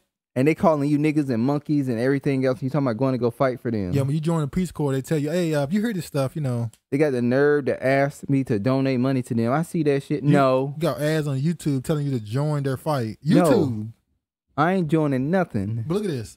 The U.S. economy unexpectedly falls 1.4% annual pace in Q1. May continue poor performance amid inflation, rate hike woes. Whoa. American economy is negative. It went, whoa. And then, to tie that up, look who other one. China's first quarter GDP beats expectations and grew 4.8%. We know. Year on year. We know. So America went down 1.4 and China went up 4.8. By the way, they're still doing that zero policy lockdown where these people are locked into their homes and can't leave. Well, Dr. Fauci, the man say something different every week. Now he's saying that the mask mandates may need to come back because of the COVID surge going on right now. Yeah. So, yeah, these people that got so comfortable in the last 2 weeks just running around. Back. Israel asked Chinese currency to central bank reserves for first time. Cuts U.S. holdings. So Israel brought in some Chinese money into their central bank, and they gave off a few shares of their U.S. holdings. So we know who they leaning towards. They got rid of some of their dollars and brought in some, yuan? We'll add 4 new currencies, including Chinese. Yeah. Wow. So they've never included them before, but now they're including them. So that should let you know that it's not even just about that. It's about let you know that regions are about to be cut up, and they like, we got to get a little bit of that. The Chinese region. Look at this. Remember we were talking about last week the burning down of food plants? You see here, thousands evacuated. Okay, this is the wrong article. Sorry. Rumor of food processing plant fires trend spread. So people, they try to debunk this like it wasn't what people thought it was. Whatever. Thousands evacuated after U.S. fertilizer plant fires sparked fears of explosion. That's a fertilizer plant. Huh. Now remember, at the beginning of the year, they said when the Russia thing. We don't need that because remember we get our fertilizer from. Don't we get our fertilizer from Russia? Yes. In the wheat. Yes. So and now sorry, go ahead. So now the food thing happened, and we know that the wheat thing is going to be impacted because of Ukraine, Russia. But what people weren't talking about is fertilizer was going to be impacted. So food plants are burning down after they told us we were going to have a food shortage, and now fertilizer plants are burning down. So that seems like that's intentional. You got this one here in North Carolina. North Carolina? Yep. You got this one here in Washington. Washington fertilizer plant fires forces evacuations. And you got this one in Kansas. Fertilizer plant fire causes evacuation in western Kansas. Now, I have a theory.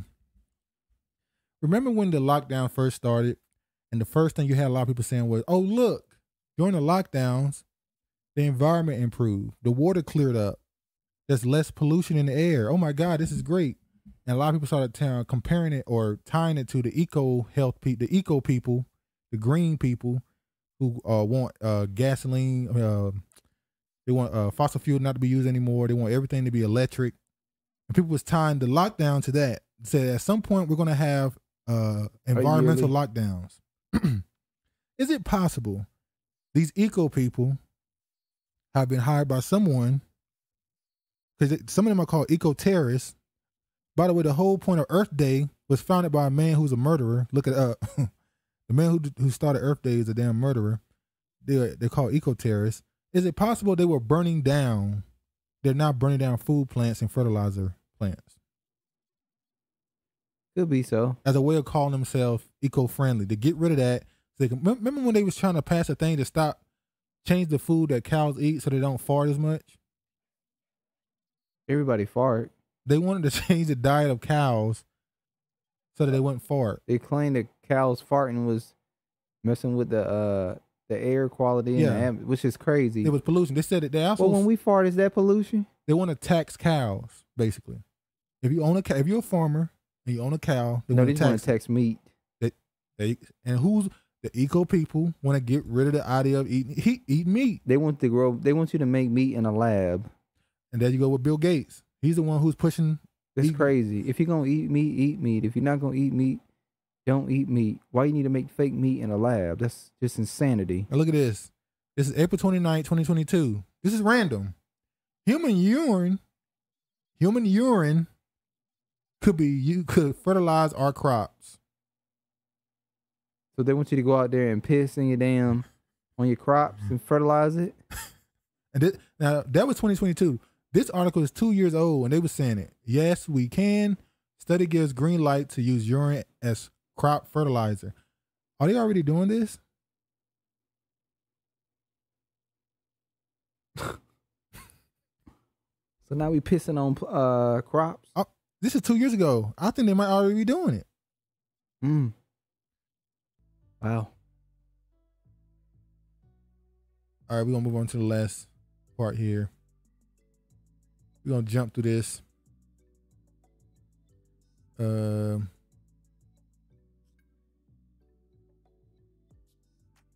go.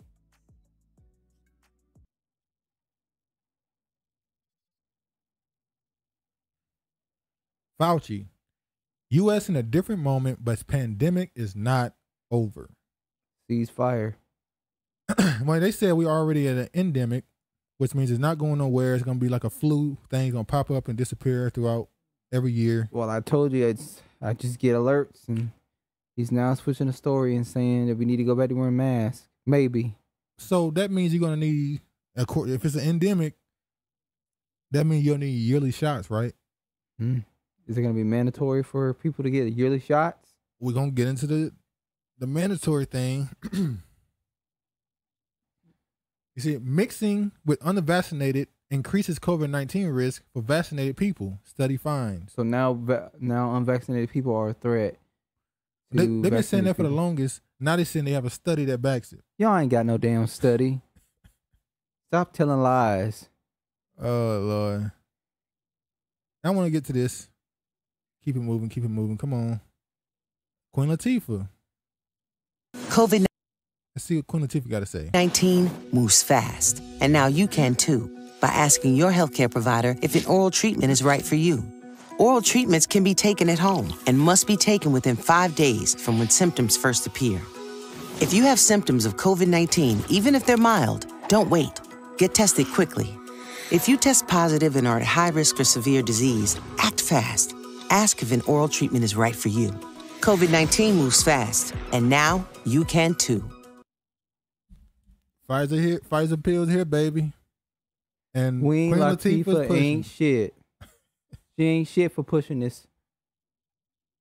Anything for the old quick buck. So now the pills are here. Pfizer asks FDA to authorize third COVID vaccine shot for children 5 to 11 years old. And they'll be rushing their kids out there to get them. But they got to keep their ass in school because they don't want to have them at home. They don't want to have to get put homeschool. And they're doing it during the summer so that you'll be pressured to have it back before the fall when the kids go back to school. Because they be like, I don't really want it. But then your kid can't do it. Okay. We might have to do it for the year. Okay, whatever you have to do. All right, you can do it. It's a shame people want to deal. People want to deal with their kids. It's sad. Speaking of force, Rhode Island bill would force vaccination under threat of double income tax, monthly penalties. You know, in some countries they actually penalize you for not voting if you're registered and old enough. I think it's like $20 if you don't vote. So in this, now the politicians in Rhode Island, they don't want to talk about this bill. If you read the article, they don't want to talk about it. They get asked about it. Some of them are denouncing the bill. They were for it. Then it got out what it is, and people don't want to be for it no more. So Rhode Island is saying that if you don't get vaccinated, this bill, you will be double income tax and have penalties. So they're taking a page out of the Barack Obama book, huh? You don't get health insurance. You get penalized on your income taxes. By the way, How did he get authorized authority to make you have health insurance? You know, Canada, they just get free health insurance, but you know, United States, UK as well. United States, you want you want to make sure you have health care. You got to pay for it. If you don't get it, we're gonna penalize your ass. We ain't giving it to you free. Oh yeah, let's talk about this quick story. This is the last story. Madison Cawthorn. Remember this? This happened in this was March 30th. This was at he had an interview on a podcast, and he said claims he was invited to an orgy in Washington. He also said there was a lot of drugs. All the politicians, all they want to do is trade. The most powerful thing in Washington is information. Finding some dirt on somebody and being able to use it to your advantage. Yeah, House of Cards told you that. That House of Cards really opened my eyes to politics. If I didn't know before, I knew after that show. So he said this, and it was like, okay, we know this, but wow, a Republican person saying this. The backlash for him saying this came from the Republicans, not the Democrats. The Republicans are the ones that chastised him and said, you need to watch what you say. You're condemning us and making us look a certain way. Not too long, a couple days ago, look what popped up. Exclusive. Madison Cawthorn photos reveal him wearing women's lingerie in public setting. Now, he said this was on vacation with friends, and he was just having fun. I don't even know if that's true or not. But the point is, this was not released by accident. This was a little warning. We got more. You want to talk about orgies and using drugs? Okay. Boom. It's going even further now, ain't it, though? Oh, yeah. This is how they started it. And this right here came not too long afterwards. Hold on. Now, he's apparently he had a gun. Exactly. North Carolina. At an airport. In North Carolina. They really expect for you to believe this type of stuff. Now watch this. Congressman Madison Cawthorn is again in trouble with the law. Police in Charlotte stopped Cawthorn at the airport yesterday after he tried to carry a loaded handgun through security. Scott McFarland is on Capitol Hill. Scott, this isn't the first time Cawthorn has done that. What's the story? Hey, good morning, Vlad. This is the second time he was stopped with a gun at security. The first time was last year at the Asheville Regional Airport. He said that was a mistake. Cawthorn is 26 years old, the youngest member of Congress in his first term, but he's already had a series of run-ins with police and with his colleagues. We will restore the Second Amendment by repealing. That was Republican Congressman. That was like the black person. They treat you like a nigga. They're like, when they don't like you, they turn your ass to a nigga quick. Second, he's just constantly involved with the police officers and just having issues with his colleagues. Now, this man said something about orgies and drug uses in Washington and how the secrets are being used. And now the script has been flipped on his ass. He got lingerie on. He getting caught with guns at airports. Like, come on. He's gonna be a one-termer. Only way he's not a one-term is if he got such a base of support that they hold him down. Otherwise, they get him up out of there real quick. Yeah, that's what happens when you go against them. They have those tapes on you. Like I said, like Whack 100. Yeah. Well, see, we didn't even talk about that. We ain't talk about that. The stuff that's what they allege that he has. That he has dirt on you when But so we don't even talk about the real hip hop, black cultural stuff. That's why he said about Nipsey Hussle. All these people. That's why I tell you when I say all these people in the industry are wicked. I say all of them are wicked because they've all had to do something to get to a level to where they're at or any exposure. And when they do this stuff, they got the tapes on you. They like, we got your tapes. And whenever we need you, ask you to do something, and you don't want to do it, or you come out trying to run your mouth and tell what goes on in this industry, we gonna pull them for you. Yeah. And unfortunately, that guy, he didn't listen and take heed. Because it's like a bee hornet nest stinging his ass. And they not done with him. They can keep going. Especially because they want him out now. They want him gone. He can't be trusted. He's been shown that he will speak and say stuff. And you got to go. Yeah, so, just like with the Nipsey Hussle thing, when old buddy put a video out of him with P. Diddy. And his wife is standing next to P. Diddy. And he's got his hand over P. Diddy's And we know what P. Diddy down. What P. Diddy on. Like it's just sad. So it is what it is. I think that's long enough. We've held y'all up. Anybody who watched this to the end, we really, really appreciate you. Hopefully you enjoyed it. You got anything else you want to say? Yeah, you don't let no man. Hey, I can't let it go. You don't let no man stand next to your wife and you on the other side. Matter of fact, you don't let your wife stand next to you and your friend in the middle. Boys. Yeah, you don't do that. Voice watches look crazy. And then your wife hip is thrusting towards him and far away from you. That's why shit look crazy when you do that. You don't ever do that. Yeah. You don't take no picture with my wife like that. I don't know. No, you stand your ass over here. Nigga, give your final words. Oh, thanks for viewing the channel. Anyway, man, y'all please like, comment, subscribe, and share. Hope you enjoyed it. Y'all be safe. All praise to the Most High. And peace, man.